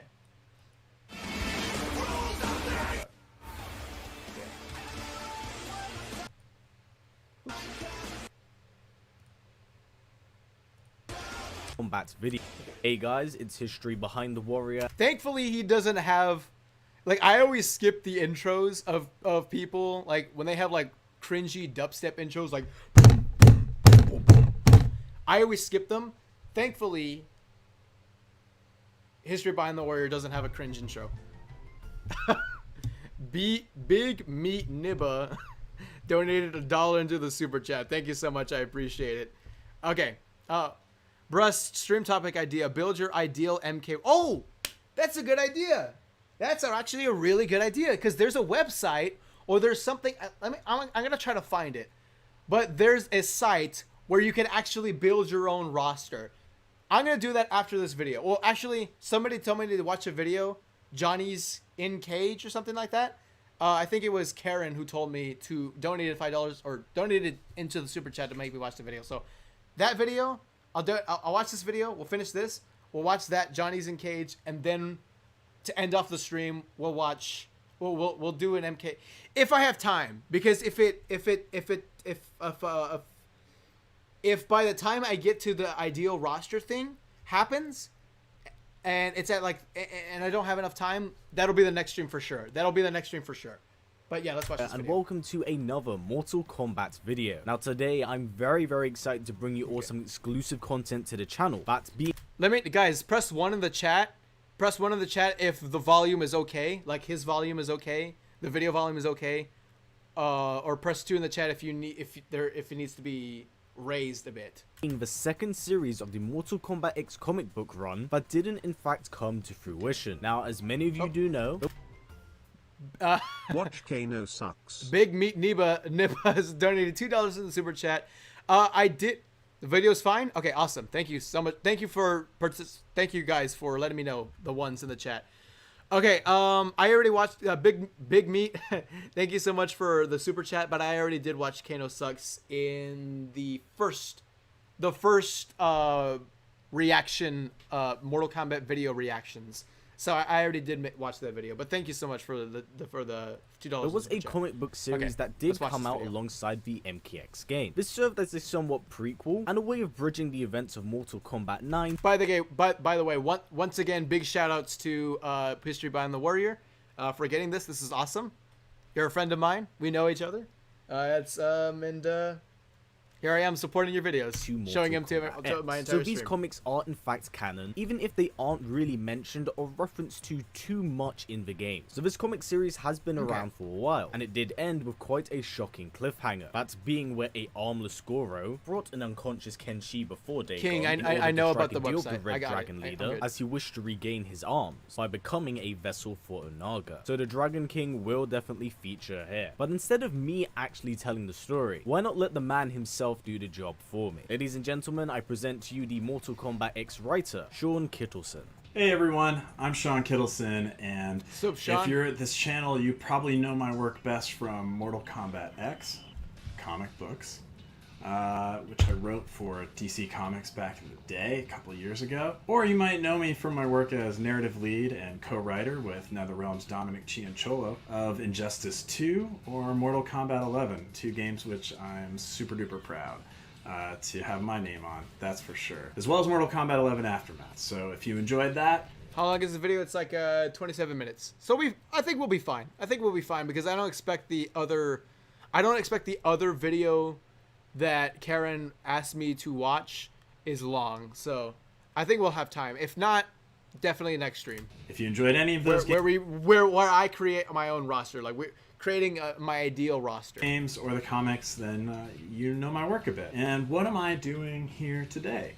Well, when we did the MKX comic books, we thought we were going to have another volume, another series. But we only got an MKX Series 1.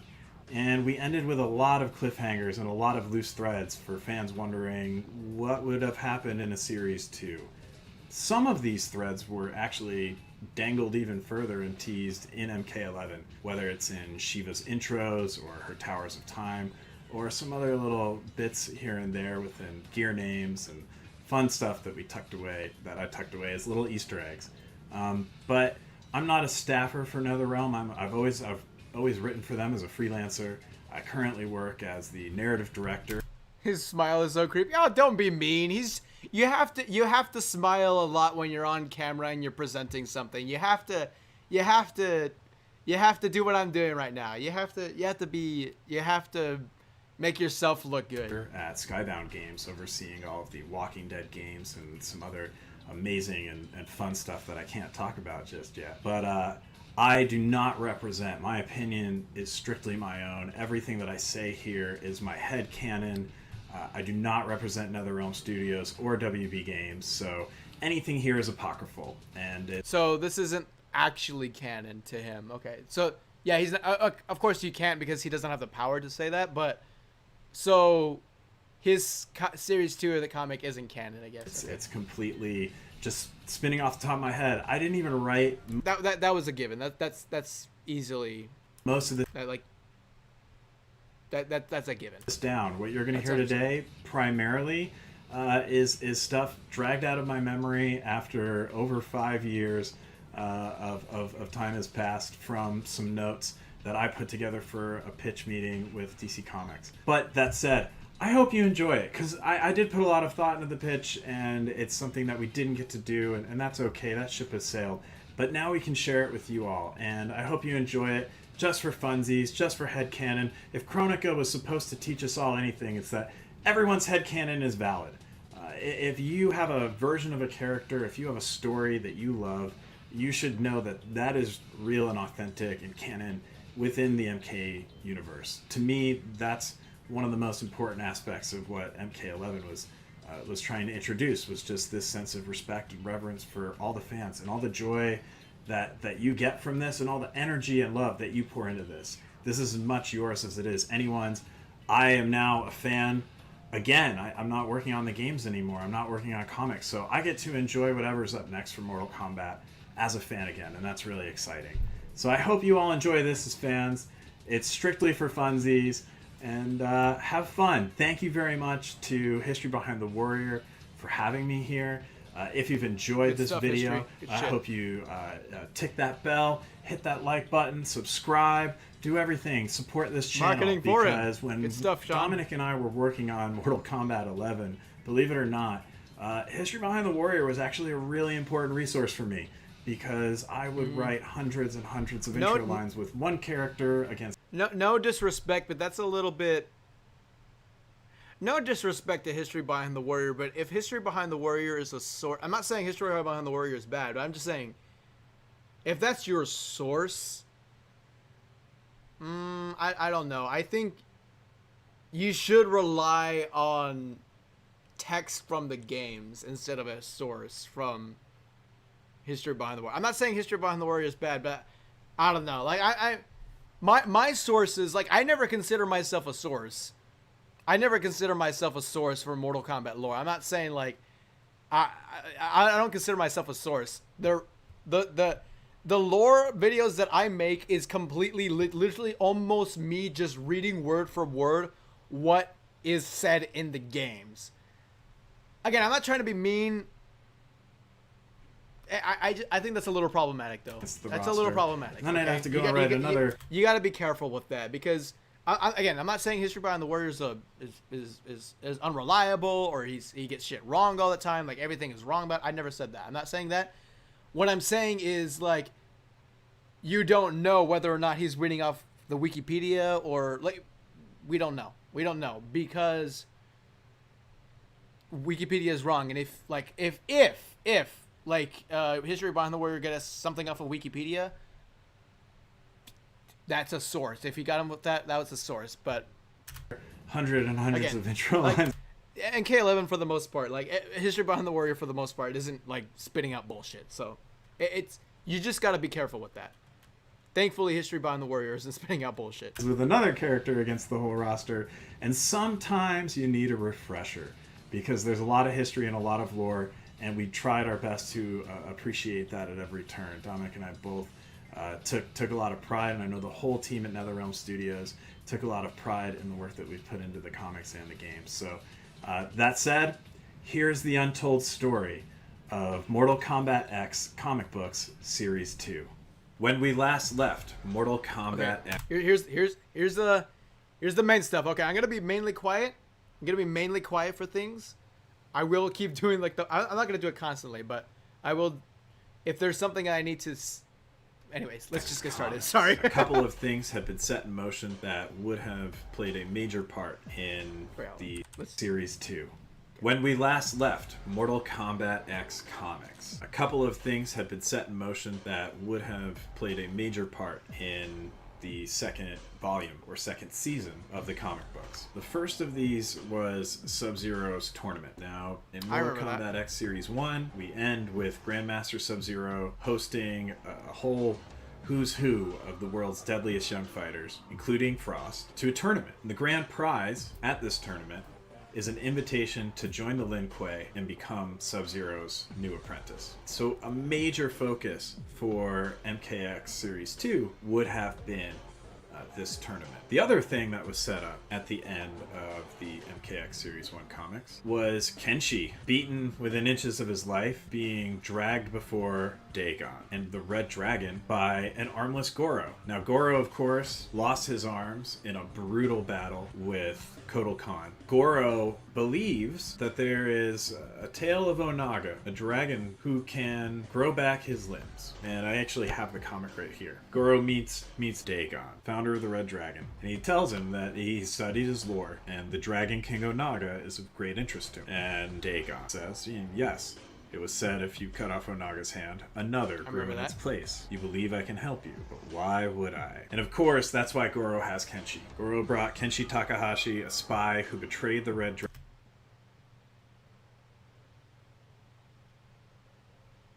Dragon. It was a... I think you meant Takahashi Kenshi. Or somebody clarify like the actual wording of like the because I know it's weird like how the last name is kind of like the first name, and then the first name is the last name, or something like that. Anyways, forget it. Of course, Kenshi's betrayal of the Red Dragon that led them to attack and kill Takeda Kenshi. It's just may have been a slip up. It's okay. It don't matter. Kenshi's mother, setting into motion so many events for MKX. So there's a lot going on here. And how would these two stories have come together is basically the premise for MKX Comics Series 2. Much like the first series was really defined by the relationship between Hanzo Asashi, aka Scorpion, and Takeda Kenshi, the son of Kenshi.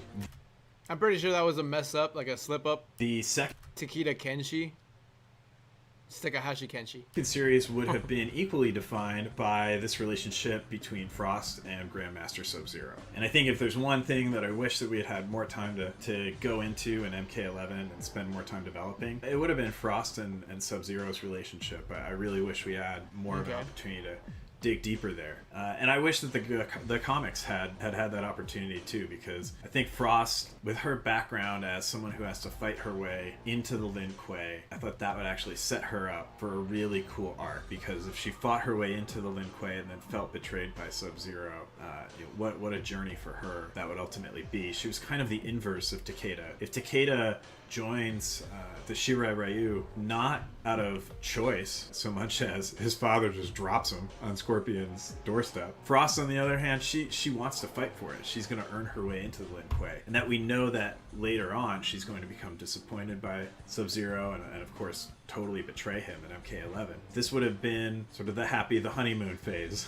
for Frost and Sub-Zero. I don't mean that in a romantic sense. Yeah. Totally I was gonna say, you gotta be careful with your words there. That sounds a little weird. Other, finding out Frost's capabilities, how she fought, what she stood for, and Sub-Zero teaching her the principles of the Lin Kuei as they were to him, not the way that they were probably perverted by the Bihans or the Sectors of the history of the Lin Kuei. So as this tournament that we know that Raiden has kind of, through the end of the MKX Comic Series 1, Raiden has purposely drawn fighters to the Lin Kuei Snowy Mountain Temple, where they're all going to be isolated with Grandmaster Sub-Zero for this tournament. And of course, like, drama and intrigue amongst all of these fighters is inevitable. And Frost would have been our POV. She would have had a mysterious connection to Sub-Zero that we would have teased out over time, which would have been their Arctican heritage, and a familial relationship, but a distant one. Not so much a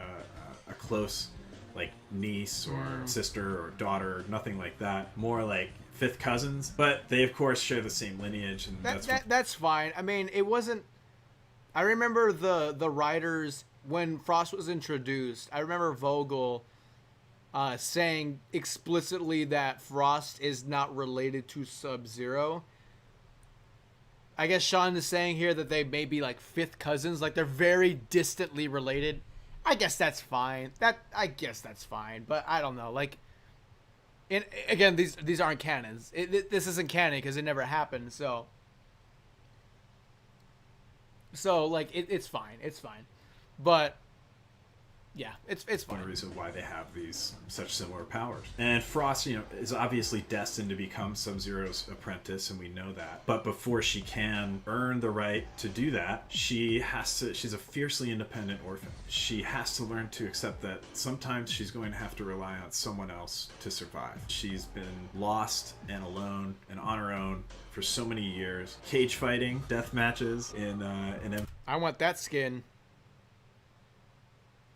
KX Comic Series 1, very beginning, against Cassie Cage in a losing battle, because Frost really is so independent that it's her own weakness. She doesn't draw strength from the relationships that she has with anyone in her life because she really hasn't had anyone in her life. And Sub-Zero will actually become kind of the first authority figure that she will in any way imprint or attach herself to. So the whole tournament is underway. Sub-Zero is leading it, administrating everything, and Frost is gradually fighting her way up the ladder and clashing here and there with Sub-Zero, but starting to learn some discipline. But the whole tournament gets turned upside down with the arrival of some new challengers in the form of Red Dragon clan members and Goro, who still has no arms. He has not been treated well by his own people, by the Shokan. They've cast him out, especially now that King Gorbak has died and there's been a power struggle. Of course, we know that Shiva emerged as the queen of the Shokan. Goro's not even pleased about that.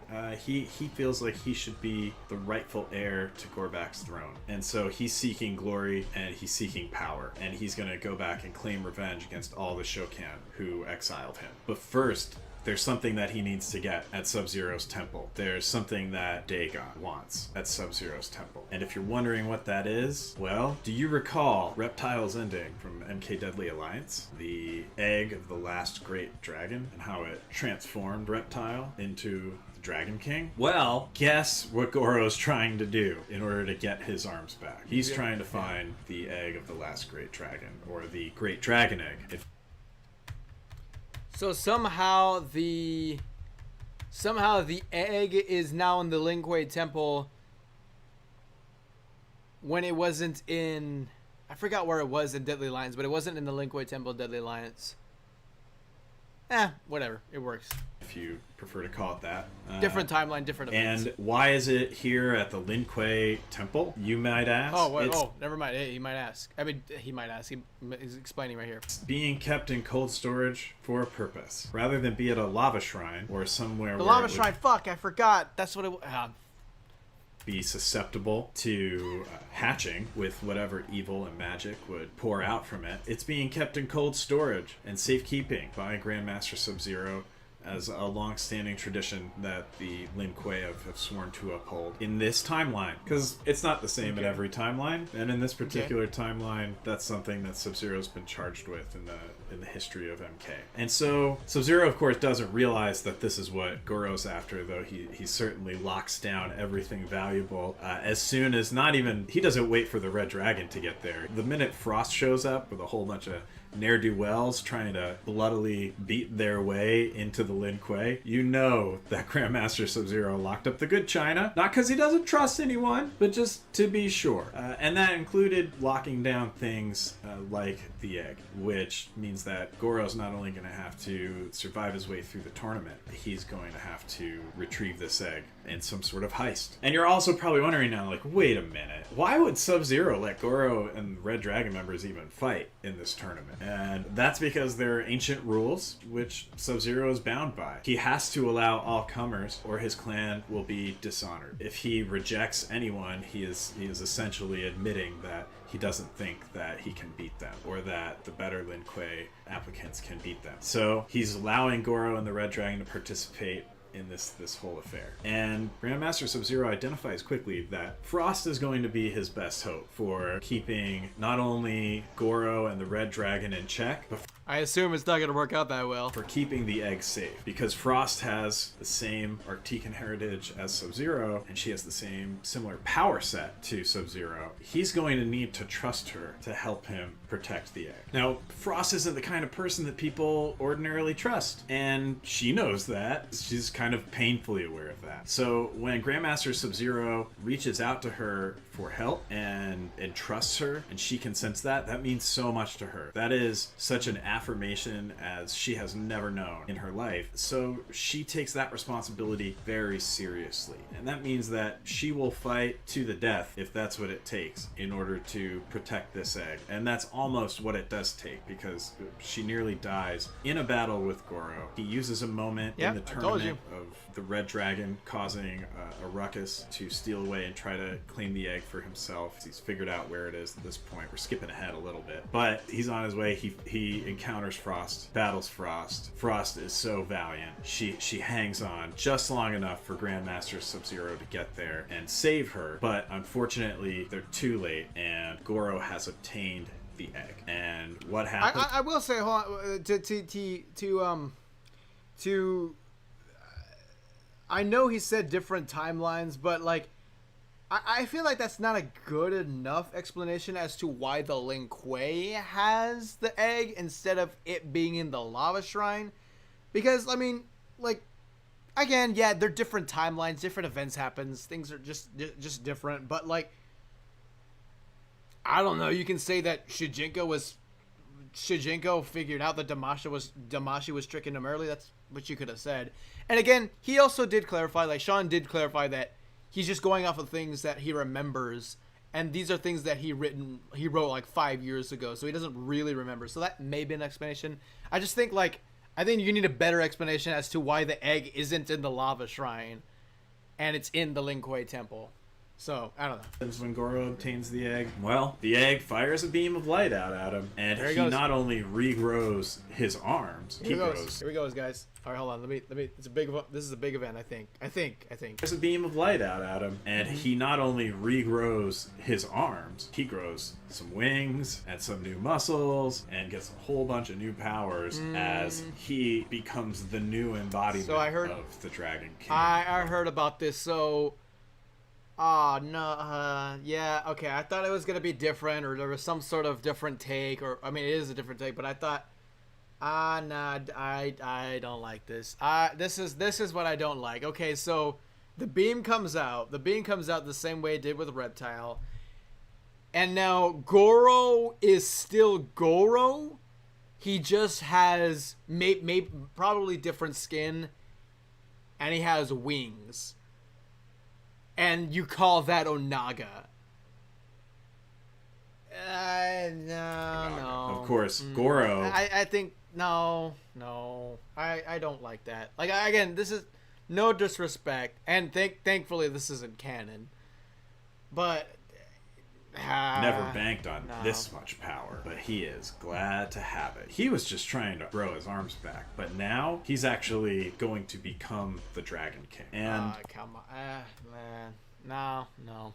Although he has plenty of enemies here at the Lin Kuei. Yeah, I mean, yeah, it is a fusion, but it basically is just Goro with wings and different skin.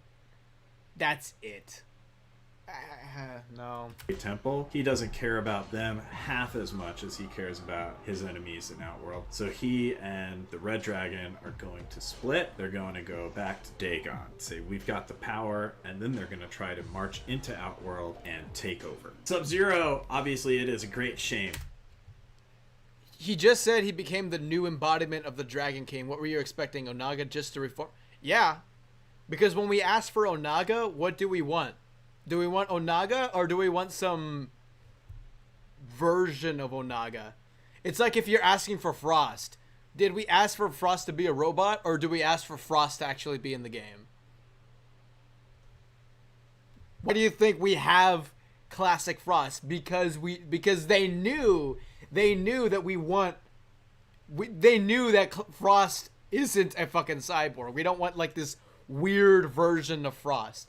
So it's like if you went like, oh, okay, you get Blaze, but he's fused with Taven, so because of the Armageddon ending, okay, so because thank you Cortez for subscribing. It's because of the ending in Armageddon, the power of Blaze fused into Taven and his armor, so you get Blaze and Taven at the same time. Like, no, just give us Blaze. Just give us Blaze. Just give us Blaze. Or just give us Taven. You know, it's again, I don't like. I thought it was gonna be different because I heard about this. I knew this happened because I heard the cliff notes of what's in this video. I was hoping there was some sort of context, but to lose the egg, and he does I don't not. know. I'm just glad. Like, it's not that big of a deal, but I'm glad this didn't actually happen because I wouldn't have liked it. Place any of that on Frost. He puts it all on himself for not being able to prevent Goro from. Thank you, Experiment. I appreciate the kind words. Obtaining the egg, obtaining all this power, and becoming Onaga. I wish we could have gotten to do the power-up scene for Goro taking on the Dragon King power. I wanted to have him use like sort of fire magic from his hands to heat up the egg in a really cool, like spectacular fashion. It would have been awesome. Anyway, let's keep going. Now, Sub-Zero, obviously, it is a great shame that Goro has taken the egg and the power of Onaga, and that Sub-Zero has failed to protect it. And obviously, Sub-Zero is now going to need to recruit allies to help him. So Sub-Zero would have pulled in some of the usual suspects. Raiden and Fujin are obvious ones. If Frost could be healed to join this final fight, she would have certainly come along and joined Sub-Zero. But a very important person who Raiden identified. Sorry, I might have to rewind this just a little bit because I don't know. I was there's something right here. Okay, hold on. Just 1 second, guys. You guys can see me clearly, right? Like I'm not, nothing's happening. If so, just let me know.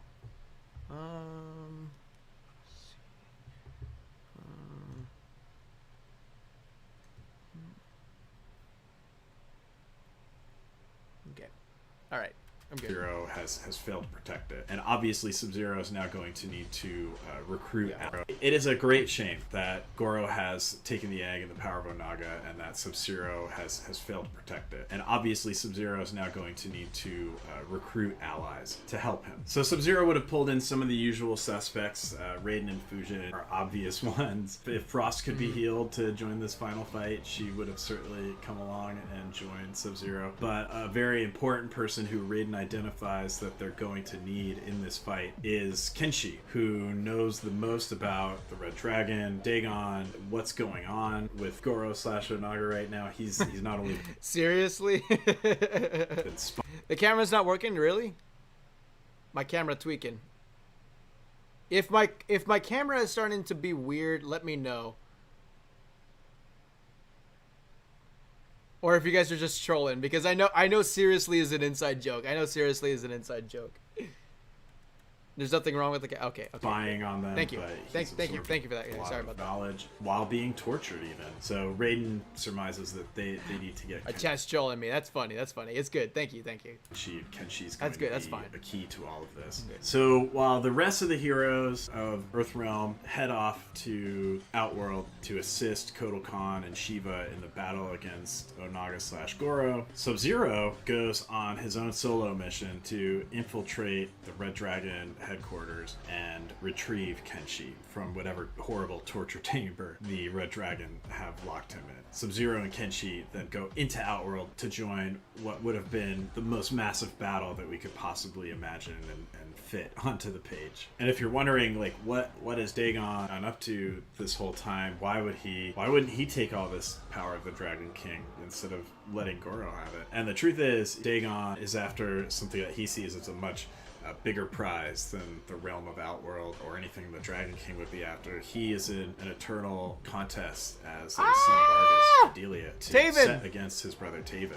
I didn't hear about this. This is the part I didn't hear about the... into a slumber, and at such times they would awaken. They would battle Blaze atop the pyramid of Argus and determine the future of all realms. But in this timeline, Dagon wants to destroy Taven before Taven even wakes up. So he plans to use the power between himself and the Dragon King and the force of the Red Dragon, that they can muscle their way into Outworld, and while everyone else is distracted by Outworld. But you notice a lot of these things, that there's always there's an ulterior motive, there's a distraction involved. But while everyone else is preoccupied with this battle for Outworld between Goro and the Shokan, Kotal Khan, and all of that, Dagon is on his own mission to destroy his brother before he wakes. And I had a really fun surprise in store for him when he got there, that he would find that his brother had already awoken and that they were destined to battle at another time. So the story would have been left as like this open thread. It's an open thread. I thought he was gonna. Oh fuck! Because I saw like there was some time. I thought the comic series was also gonna explain like Taven stuff. Oh man, because like Taven is my favorite 3D era. Oh fuck! Damn it! Another fucking cliffhanger. That gets me excited. All right, that got me excited. I want to see that shit because I thought that was going to happen due to the endings in MKX and MK11, but it didn't. Fuck.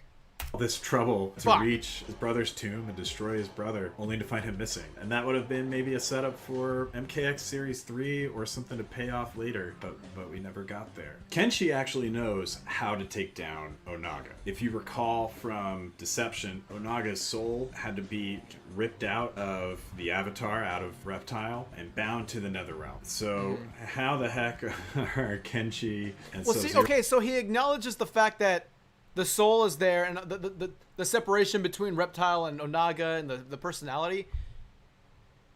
If Onaga fused with Goro, and Goro is basically just Goro with wings, so it's Onaga Goro, it's just Goro with wings, why didn't Onaga's personality take over Goro? Why? See, there's no explanation for that. See, this is why again, another reason why so far I don't like the direction of what he was gonna take Onaga in. And again, I say this with respect. I'm not shitting on him or anything like that. I'm just saying, like, I look, see, never mind. You're going to do that? Like, well, there's no explanation as to, like, okay, Goro gets Onaga's powers when the egg hatches, but it isn't taken. He isn't taken over by Onaga's personality, and there's no reason given as to why that happens. So, that happened in the original timeline. There's nothing saying that. It shouldn't happen again. I don't know. Again, another Kenshi's reason why I don't sword like was it. going to come into play here. Kenshi's sword has a lot of really cool properties, and we haven't really used them at all in the comics, so this would actually be the opportunity to dig a little bit deeper into Kenshi's powers and his mythology. So Kenshi's sword contains the spirits of ancestors, and that's one of the empowering facets of Kenshi's ability set, is that he's actually kind of not fighting alone, right? He's fighting with his ancestors. They're helping him.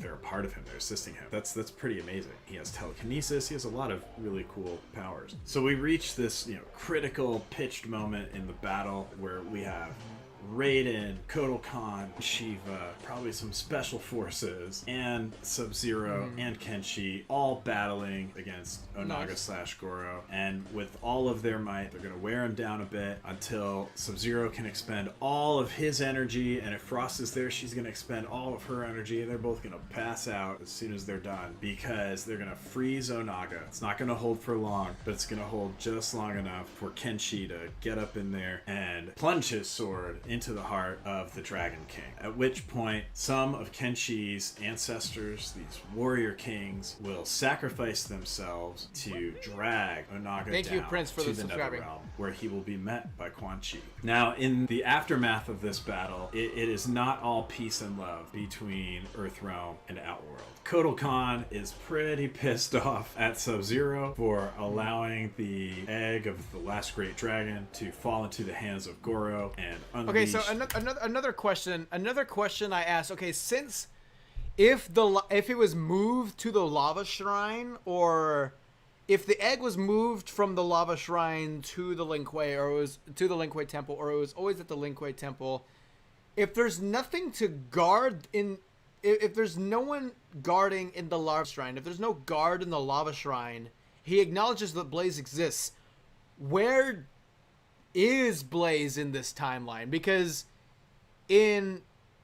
Blaze was a guard in the lava shrine in Deadly Alliance. So if you took the egg from the lava shrine to the Lin Kuei temple, where the fuck is Blaze? Where's Blaze in this timeline? So there's some plot holes, or I wouldn't say plot holes, but there's still some questions to ask.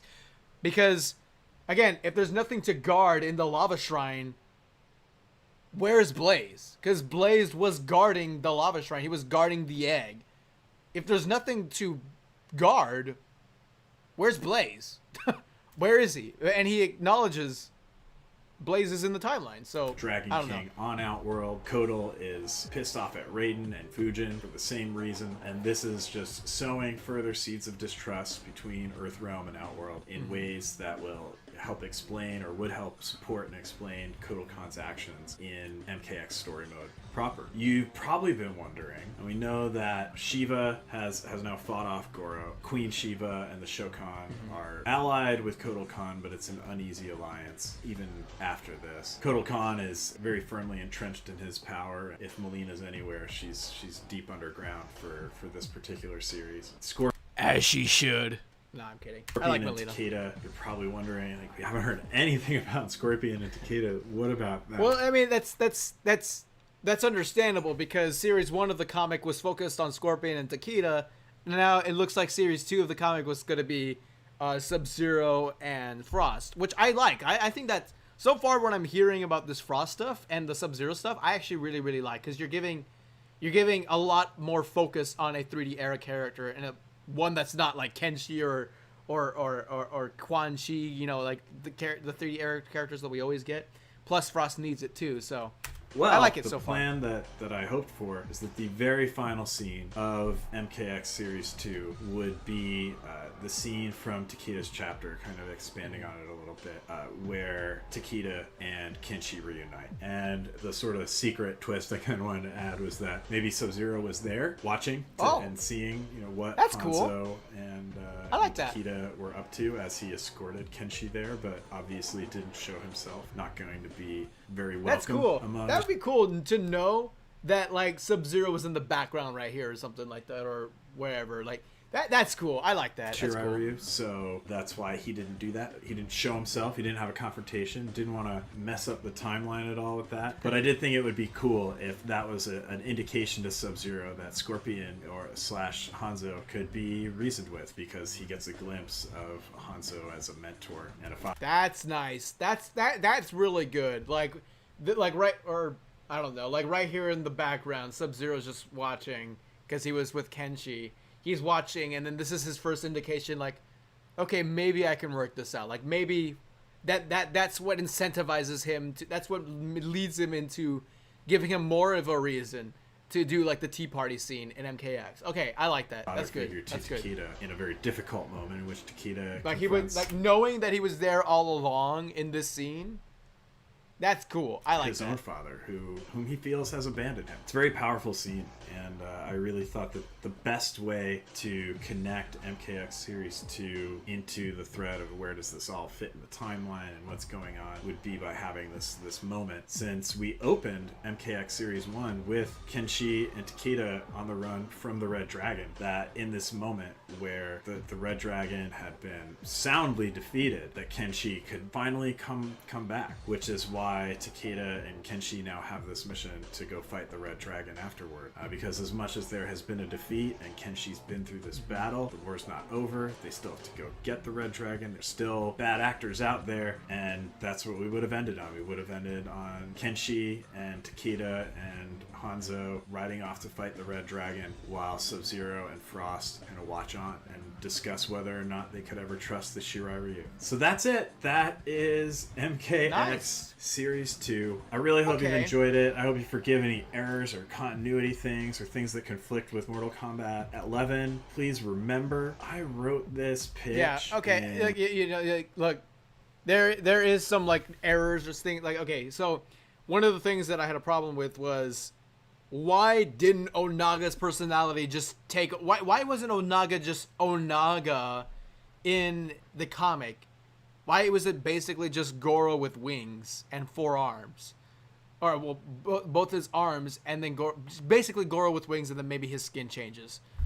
Like, there's no explanation as to why his personality didn't take over the same way it did with Deception and Deadly Alliance. That's Deception. So that's one. The second one is if there's nothing to guard in the lava shrine, then what the fuck is Blaze doing? Where is he in this timeline? Because, and also, like, there is no explanation as to why the Lin Kuei, again, it's because of, like, maybe the coldness, but, like, I don't know, like, again, there's the explanation as to why the egg is in the Lin Kuei temple aside, as opposed to the lava shrine. The explanation is different timelines. I don't know. I think you could have done better than that, because you get the Blaze problem, and you could have just said something like, oh, Shujinko knew that Damashi was tricking him early this time. Like, in this timeline, Shujinko knew that Damashi was tricking him early, so they wanted to move the egg somewhere else. But then again, if Blaze has nothing to guard, what is he doing? So there are some errors here and there. And also, he was saying stuff like Takeda Kenshi or something. Like I'm pretty sure he meant Takeda Takahashi. He was just saying stuff off the top of his head, so it's fine. I'm trying to think of something else. Yeah, I mean, those are like the only main issues, and also the video's not over. Let me see.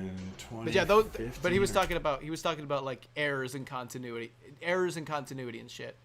2016, I think. So it's been a few years, and I'm basing all of this off just a couple of paragraphs. This is off the top of my head. That's where all this has lived. There are hints of it in Shiva's towers. There are hints of it in some of the intro dialogue and Aftermath, particularly. But this has all lived in my head, and I'm really glad to be able to bring it to all of you. Big thanks to History Behind the Warrior for giving me the opportunity to share this pitch with you, and I hope you enjoyed it. It's been a little fireside chat from me to you, and I hope that it gives you some closure, at least, in terms of what MKX Series 2 might have looked like as a comic book. And, you know, someday, although I am no longer working with NetherRealm or writing anything Mortal Kombat related, it's been a great honor for me to be a part of this legacy and this mythology. All of my contributions were made with love and respect for the fans, and if you've enjoyed it, I'm so happy. And if you haven't enjoyed it, I'm so sorry. We never intend to ruin anything for anyone. We love everyone. We love every character, but choices have to be made, difficult choices have to be made, and sometimes that comes at the expense of our favorite characters even. Trust me, it's not easy making those decisions. I don't know, though, but, like, I feel like you could have done... what is there to...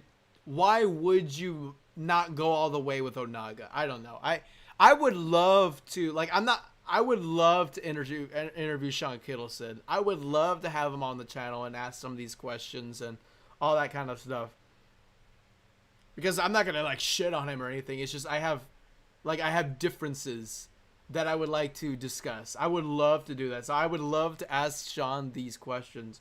But yeah, I still don't understand why why you wouldn't just go all the way with Onaga and just have Goro basically with wings. That's it. Goro with wings. So, I don't know. It's painful making those decisions. And when I worked on the comic books, it was a lot easier. Stephen Watkinson, thank you for subscribing. I didn't have to worry about the fight ladder. I didn't have to worry about how many pages there were in between animation minutes to budget with. I really just had my page count. Good stream, bro. Sorry, I gotta go. Thank you, Flamey, for tuning into the stream. I appreciate it. I could have 10 pages of action a week that I could share with all of you, and MKX Comics Season 1 was my opportunity to do that. But I hope you've enjoyed it. I hope this was fun. I hope I haven't rambled too much. I'm gonna sign off. Everyone stay safe, be well. History Behind the Warrior. Thank you. This has been MKX Comics Series 2, the untold story, the unpitched story, the unknown story, the apocryphal story, which up until now has resided in a timeline alone in my head canon. And now I hope that some of this can be a little piece of your head canon. Stay well, be safe, keep on fighting. Like that, this covers the leftover plot threads from the Mortal... Okay, yeah, I mean, for the most part, I think it's... I like it. For the most part, I think I like what I hear. I like what I see. Like, I really like the Sub-Zero and the Frost stuff. I think that's really, really, really good. I think the problems that I have is Onaga Goro, where, again, it's... I say this a lot. I'm saying this a lot, but where it's just Goro with wings, and then maybe his skin changes. No. I don't like that at all. I heard about this. I didn't like it. I was hoping there was some sort of context. Looks like it's just what it says. Just what I thought it was. And so... I don't know. I don't like that, and also there was some plot holes that or like there was some continuity stuff that I noticed with the whole the egg in the lava shrine, because if there's nothing to guard in the lava shrine, what the fuck is Blaze doing? And then also, like, why is the egg not in the lava shrine instead of the Lin Kuei temple? Besides the, I don't know. I feel like the explanation of it's just a new timeline is, I think I don't really like that reasoning, because you could have said something better like Shijinko found out that Damashi was tricking him early, and so then that's why they had to move the egg immediately to another place or something. That's a better explanation. I think we can all agree that's a good explanation. But then you gotta still explain the Blaze question, and then again the Onaga stuff I don't like. I already said that. But yeah, so for the most part, it's not. That sounds interesting. I would have read it. I actually do have. Hold on a second. I'll be right back. I do have all the comics. I do have all the comics in physical form. I'm trying to find them. Where are they at? Oh, I found them.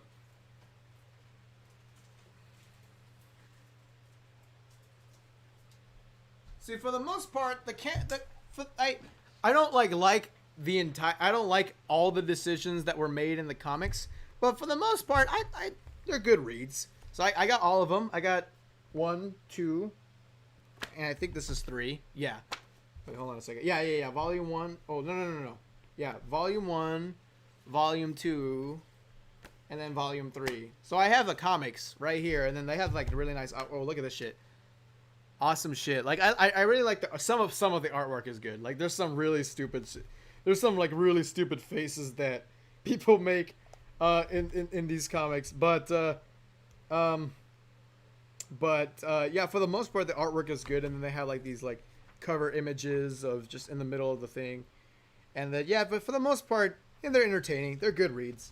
I don't regret buying them. But yeah, I like what I heard about the Series 2 of the MKX comic. I would have bought it. I wouldn't have liked every other decision.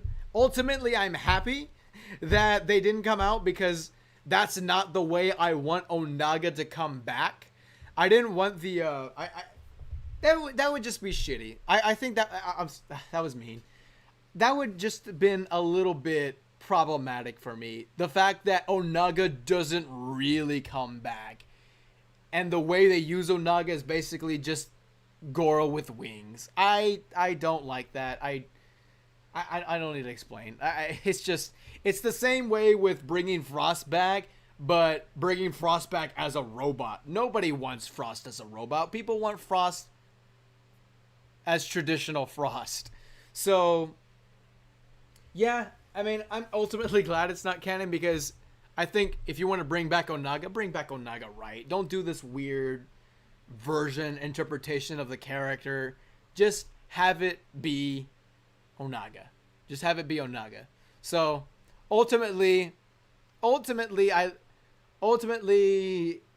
even though I do like most of what was in this comic, or what was supposed to be in this comic, ultimately I am happy that it's not, like, it didn't happen, because then we wouldn't, then we still have an opportunity. We still have a chance for us to get Onaga in a proper way. Because it's like if we got Fujin. We finally got Fujin. We've been asking for Fujin for so long.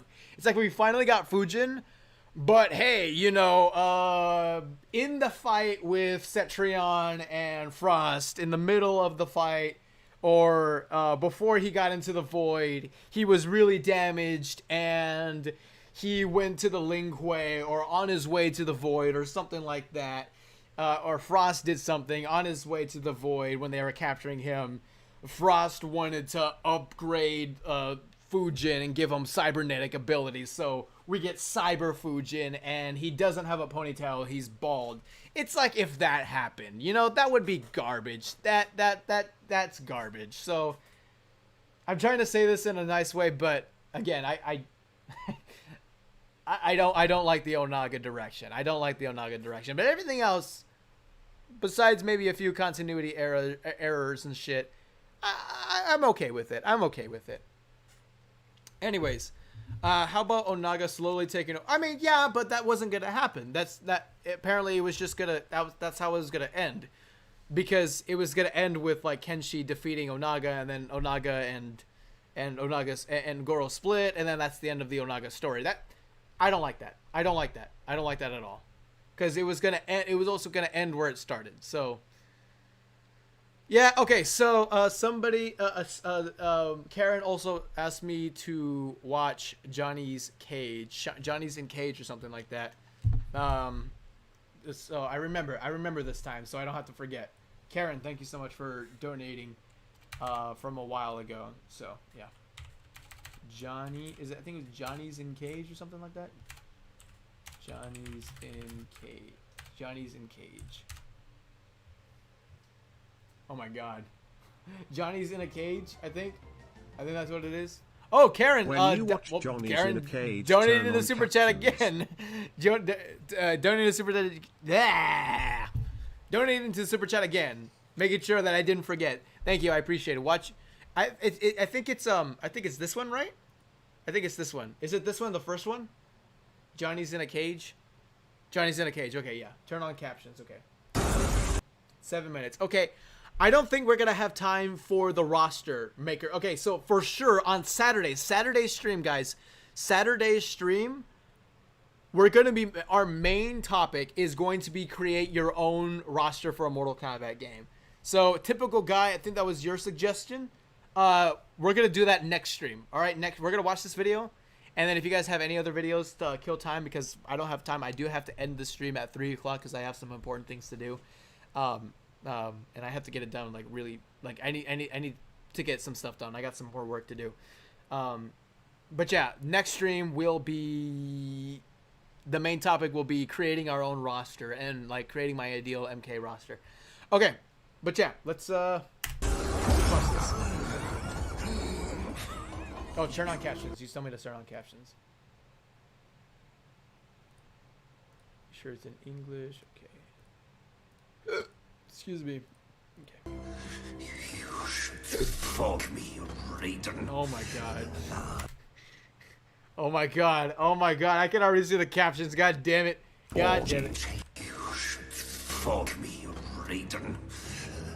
Or change your stuff for the better.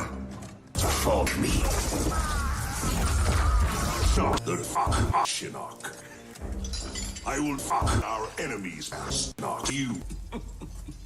For me. There There are fates worse than death. Oh my god.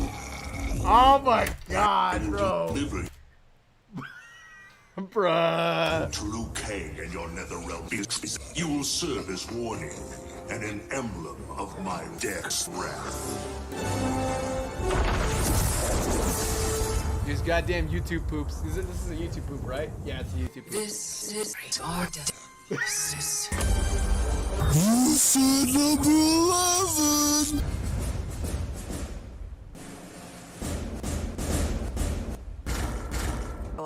Recently, Commander Jackson Briggs was cock discharged. Come and I put Peter. Oh my god, bro.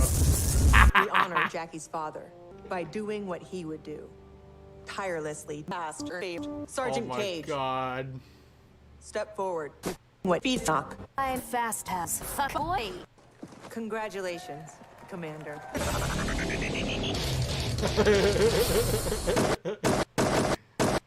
Call of Duty shit. Well, you've got your duty, Commander, and I got mine. Starring in yet another Ninja Mime sequel isn't what I'd call duty. Fuck off, bitch. Oh my god, bro. I'm right here. What is it, Raiden? I will join you.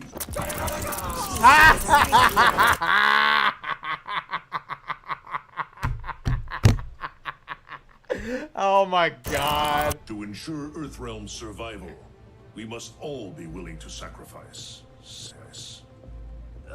You know it's been you know it's been you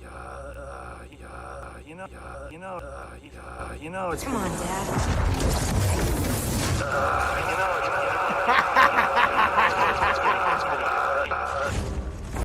Raiden's version.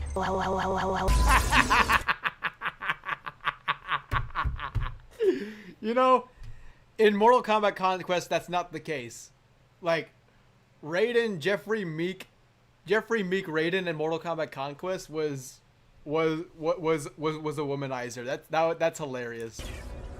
My tech, you netherrealm mother. That burn victim's Cabal. Wasn't he Kano's bitch? Boy, back in the day. That's funny. That's not wrong. He's fat. Whoa, okay, wait. I'm not gonna rate that. Never mind. That's a lot. You're dead, motherfucker. No, you. That's just hurtful, Cage. General, how we doing? Need 10 minutes, negative.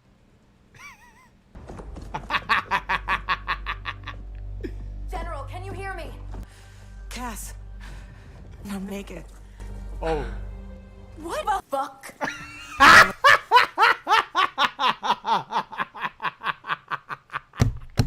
Love you, Cass. Oh no. She's. Oh no. Love your dad. Oh my god, dude. You. Come on.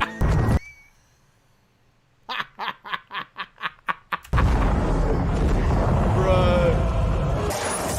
I still only counts as one.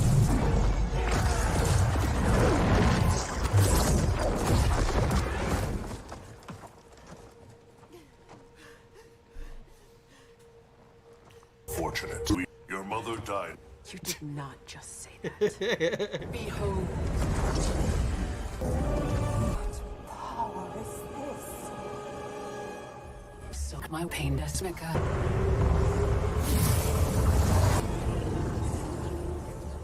The sands of time guide the destiny of the realm. That is a sus name, so I'm not gonna say it, but thank you for subscribing. And every soul therein. I've carefully crafted them to keep the realms in balance.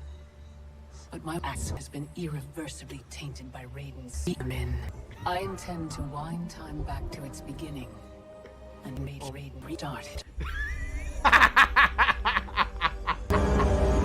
For years, you escaped my cells, sucked dry the deck of Outworld's people. Today, you suck my deck. Oh my god, that edit is hilarious, bro. Abdullah, thank you. Oh my god, what the hell are these videos? not inflict knock upon the poor. Lol. And they're all cheering him. Shao Kahn. General Kotal. Kotal Kahn. My car is future.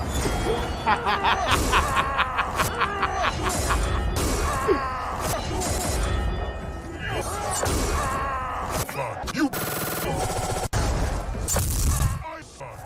I swear to God, I'm losing it. Can't someone, anyone, explain to me what the hell is going on? Right? I've been in the future for a whole hour and I haven't one. Not one. Commander. Yes, Mom. I mean, General. I mean... What? How do I say this? You are... Or... You bitch. You... Uncle Jay and Cabal. Sus. Cass, you need to see this. Cass? My call. It's like my car.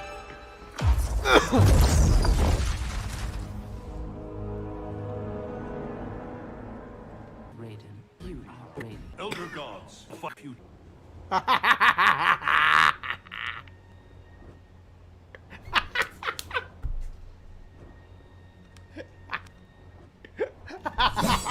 Your cock is failing, Sub-Zero. I fucked your mom, Hanzo. Cyrix is your inside man. Oh my god. I will restore the Lin Kuei's honor. There is no future in which you are not a fucking bitch.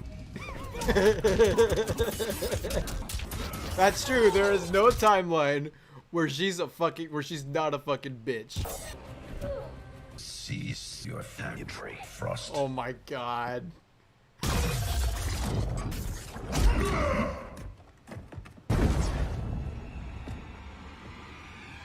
You bitch niggas. Fuck you.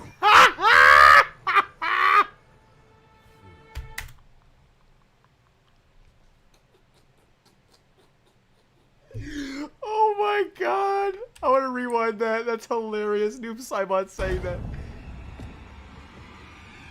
You bitch niggas. Fuck you. Oh my god. God, I'm running out of breath. I didn't bring water with me. Jackson Briggs. Uh-oh. Jackson Briggs. He's asleep. Jackson Briggs. He's asleep. Do not fear. I have come to offer you a new life. Oh, that's it. Damn it. Damn it. Fuck. God damn. God fucking damn it.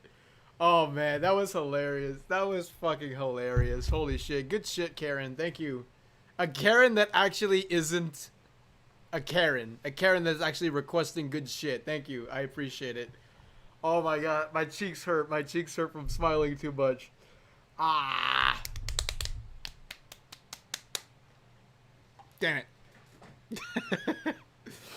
Bruspo laugh is contagious. Bro, I have many different laughs. I have many different laughs. Like, I have many different versions of, like, yeah, I have many different laughs. Like, sometimes I laugh loudly, like how I've mainly been laughing. There's some, like, I've heard that I do, like, a Seth Rogen laugh, like, I laugh like that sometimes, and then sometimes I'm like, like that. So I have many different laughs. So you haven't even heard all of it yet. I mean, you just did, but in long form and in constant form. So, or when it happens constantly. Anyways, good shit. Thank you for the video suggestion. We got like 20 more minutes left until it hits 3 o'clock. He's got 5 laughs. He got 5 laughs equipped. Yeah, I do, dude. That's my gear. That's my gear. That's my gear pieces. All right, that's my gear. My gear is the different laughs that I have, and I have like a whole bunch of them. So that's part of my gear pieces. And I think the second gear piece is probably my hair, because sometimes it's like this, or sometimes it's combed back.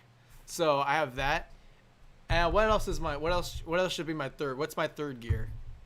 What's my third gear? So it's my laugh, it's my hair. What's my third one? I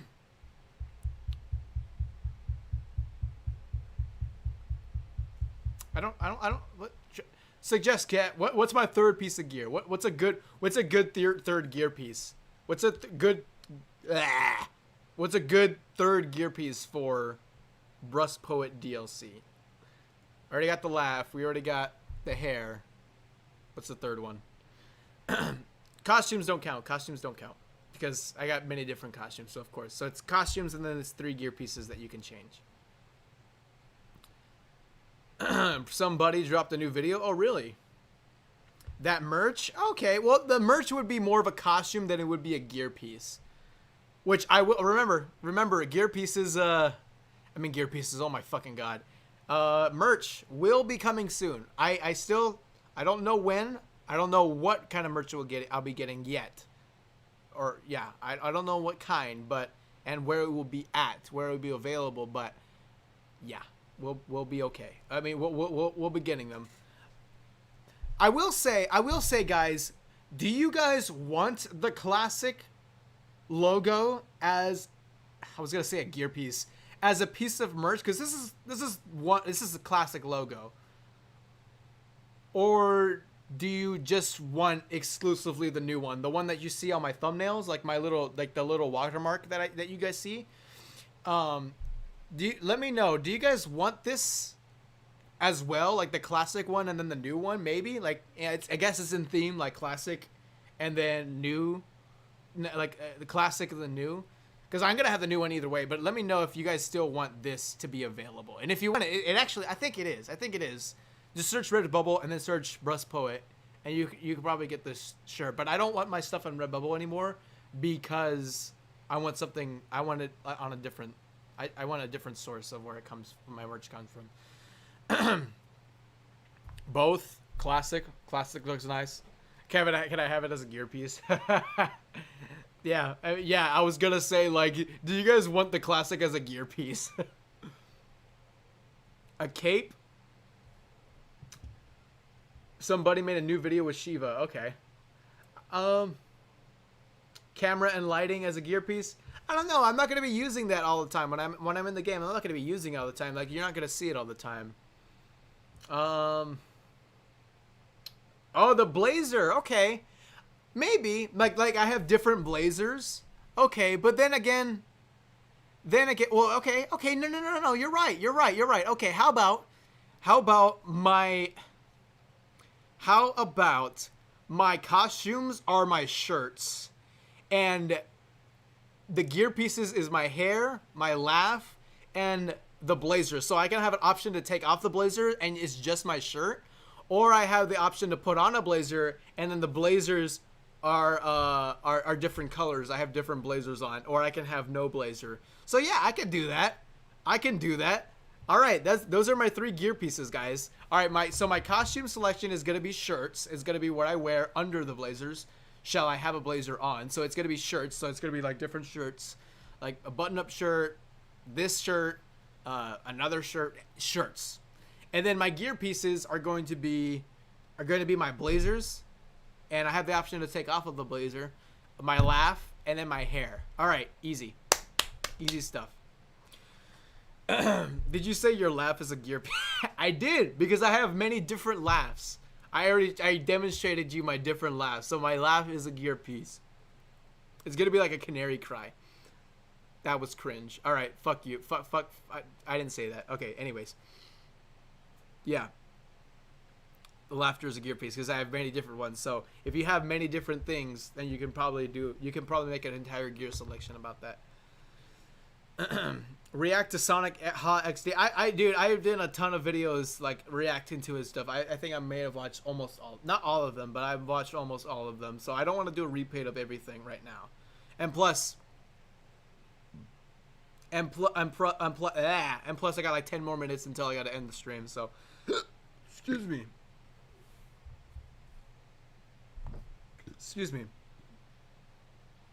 I will be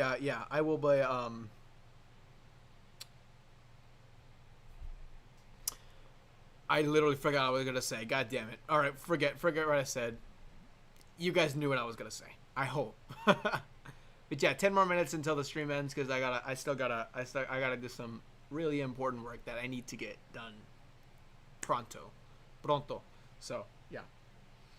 Is Shao Kahn good? No. If you meant to say is Shao Kahn a god, yes. Shao Kahn is a god. That is his species. He is a god. We got time for one more video. I want to keep, like, usually I end these streams when I'm talking to the chat. Like, I take the last set of questions, or I take the last set of things from the chat, last super chats, or last things from the chat, in the last part of the stream. So yeah. Bruss can't speak is his fatality. Bruss stuttering a lot and just not being able to speak and just forgetting his train of thought is a fatality. Yes. Do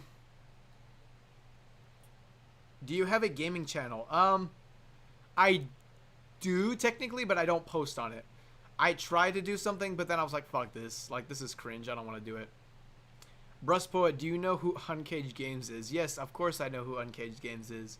I have met him a couple. Him and I are friends. We've known each other for years. We've met each other, and I don't talk to him every day or often, but we know each other exists, and he's a distinguished friend of mine. So yes, I do know who he is. I met him at E3, and I met him at the reveal event for MK11. I feel like I met him 3 times. Maybe not. I think it was twice. It was twice. Yeah, it was E3 and then the reveal event. Do you think we'll get a second story pack? Maybe. I actually have a video talking about that, so I'm going to save my thoughts for that video. I don't know when it'll be out, but it'll definitely be out by this week. It's already... Well, I still have to work on it, but I promise it will be out by this week. It will be out by this week. I think. I don't know. It'll happen. It'll happen. That'll be my next video talking about... That will be mentioned in my next video. How is a gaming channel cringe? Dude, like, I tried to make... Look, what I wanted to do with that channel was to expand on other things. Like, expand on playing other games and shit. But then I said, you know what? I have Twitch for that. Why don't I just do Twitch? But that was made a long time ago. And I was still very young. I was still doing YouTube, not the way I do now. So I was still approaching YouTube a different way, and I was still kind of learning things as a content creator. And I'm still learning, but I'm very experienced now. I know how this shit works. I know what to do if I want to expand it on different things and on a different platform and stuff, which I will. Again, if you guys know anything about me, and you guys have been tuning into the stream, I will return to Twitch mid-August or late August. So, and I got a lot of things planned for that. But for right now, I'm going to keep that under wraps. Cause I got some stuff. I still got some stuff to plan. I still got some shit to make a big grand return. To make a big grand return to Twitch. Because I know if I want to, because Twitch, I want to be a place that's not exclusively, you will get Mortal Kombat content on my Twitch, but it will not be only Mortal Kombat. You will get a lot more things. Like the way we watch videos, like Mortal Kombat videos on here, we're probably going to be watching other videos. Anything, literally anything. So it's going to be a lot more personal, a lot more about me and just me, like stuff that I like, just more personalized than it is Mortal Kombat content that you get on this channel. And then, anyways, I'm gonna keep my Twitch plans under wraps because I'm gonna come back on Twitch better than ever. Did I dye my hair? No. I did actually have thoughts on dyeing my hair blue on the top. Everything else right here was gonna be different. Cal, thank you so much for subscribing. I appreciate it. Thank you for tuning into the stream. It's gonna end a little bit, like in 5 minutes, but still, thank you so much. I I was planning to dye my hair blue. No, I'm not gonna do that. I'm gonna keep it the way it is right now. Excuse me. You're the reason I play as well. I do some combo tips. That's awesome. Well, I'm happy to hear that.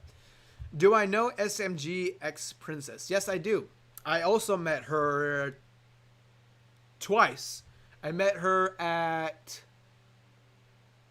Combo Breaker, and I met her at the reveal event. So yes, I know who she is. She is also a friend of mine as well. So yes, I met her twice, and she's also a friend of mine, a fellow YouTube content creator that I interact with more than I do with other content creators. Not a lot. Like, I don't talk to her every day or anything like that, but I know of her. She knows of me. We've known each other since, I think, maybe Injustice 2. I think. I don't remember. I think we may have talked to each other more during the MK11 days, I think, or Injustice 2 days. I don't really remember. But yes, I know who she is.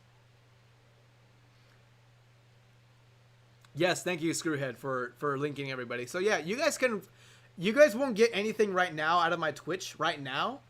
But if you guys want to follow my Twitch, the link is right there. Screwhead just linked it for you guys. Follow me, and then you'll know. You'll be the first. You'll be the first to know about my streams. Is there any more time? Well, yeah, you got like 3 more minutes. 3 more minutes until the stream ends. I'm honored you chose my idea to build the ideal roster. Thank you. Don't mind the spam. I just want to thank him. All right. Well, thank you. Good. Thank you for participating in my streams, and thank you for the suggestion. Thank you for your support. Because if it wasn't for you, we wouldn't have another topic main topic to talk about for tomorrow, or I would be very lost as to what to do for tomorrow. Excuse me, next stream. So Saturday. Saturday will be my next stream, guys. Saturday. Are you going to do a video guessing the story? Yes, I will, but that's not going to be for a while because I want MK11 to finish what it's doing right now. I want MK11 to finish the DLC. I want it like once MK11 is finished with its support, then that's when I'll talk about MK12 because right now it's a little bit too early. Why is there not a younger Sub-Zero at MK11? Kornica just decided not to bring that one in. Will you stop making MK videos if Activision or... No, I don't think so. I think I'm just going to be a lot more critical, and you'll see me talk more critical about Mortal Kombat once EA or Activision buys... if Activision or EA buys MK. Oh, bad.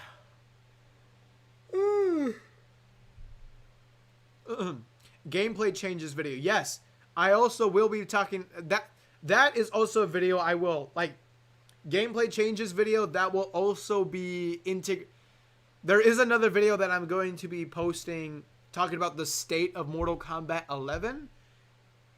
Gameplay changes or what I want to be changed, or talking about the gameplay, just the state of Mortal Kombat 11 is going to be a good chunk of that video. So yes, you're right, you're correct. I mean, you're correct. You will be seeing that on my channel. Will you be making a video about Michael Myers and I guess to shout out you? Yes, I did. I remember I did say in a previous stream that I do plan to make, I don't know when it will be out, but I do plan to make a video since I don't think we're going to get another set of characters until a while, like maybe until 2021 of Mortal Kombat 11. But I did have a video plan, making a video just on the case for Michael Myers, like showing you guys that Michael Myers can work in a Mortal Kombat game, and that he wouldn't be just a Jason clone. And I did like list off a couple of things that I wrote on my notepad or on my clipboard of just ideas that you can do for Michael Myers in a Mortal Kombat game, and it's easily different. There's some similarities, but it's different enough. It's different enough. Melina in Mortal Kombat 11. No, not gonna happen. Okay, I'll take 2 more. It's 3 o'clock. I'll take 2 more things from the chat, and then I will end the stream. But yeah, guys, I know, and it's not ended completely yet, but it is 3 o'clock. I do got to I do got to do some more work. That's very important.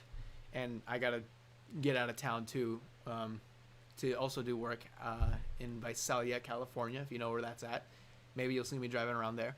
But yeah, I got some stuff to do after this. Can you tell me what collector's breed is called, like Goros? Naknadan. Naknadan. That is the race. That is what collector is of. He is of the Naknadan.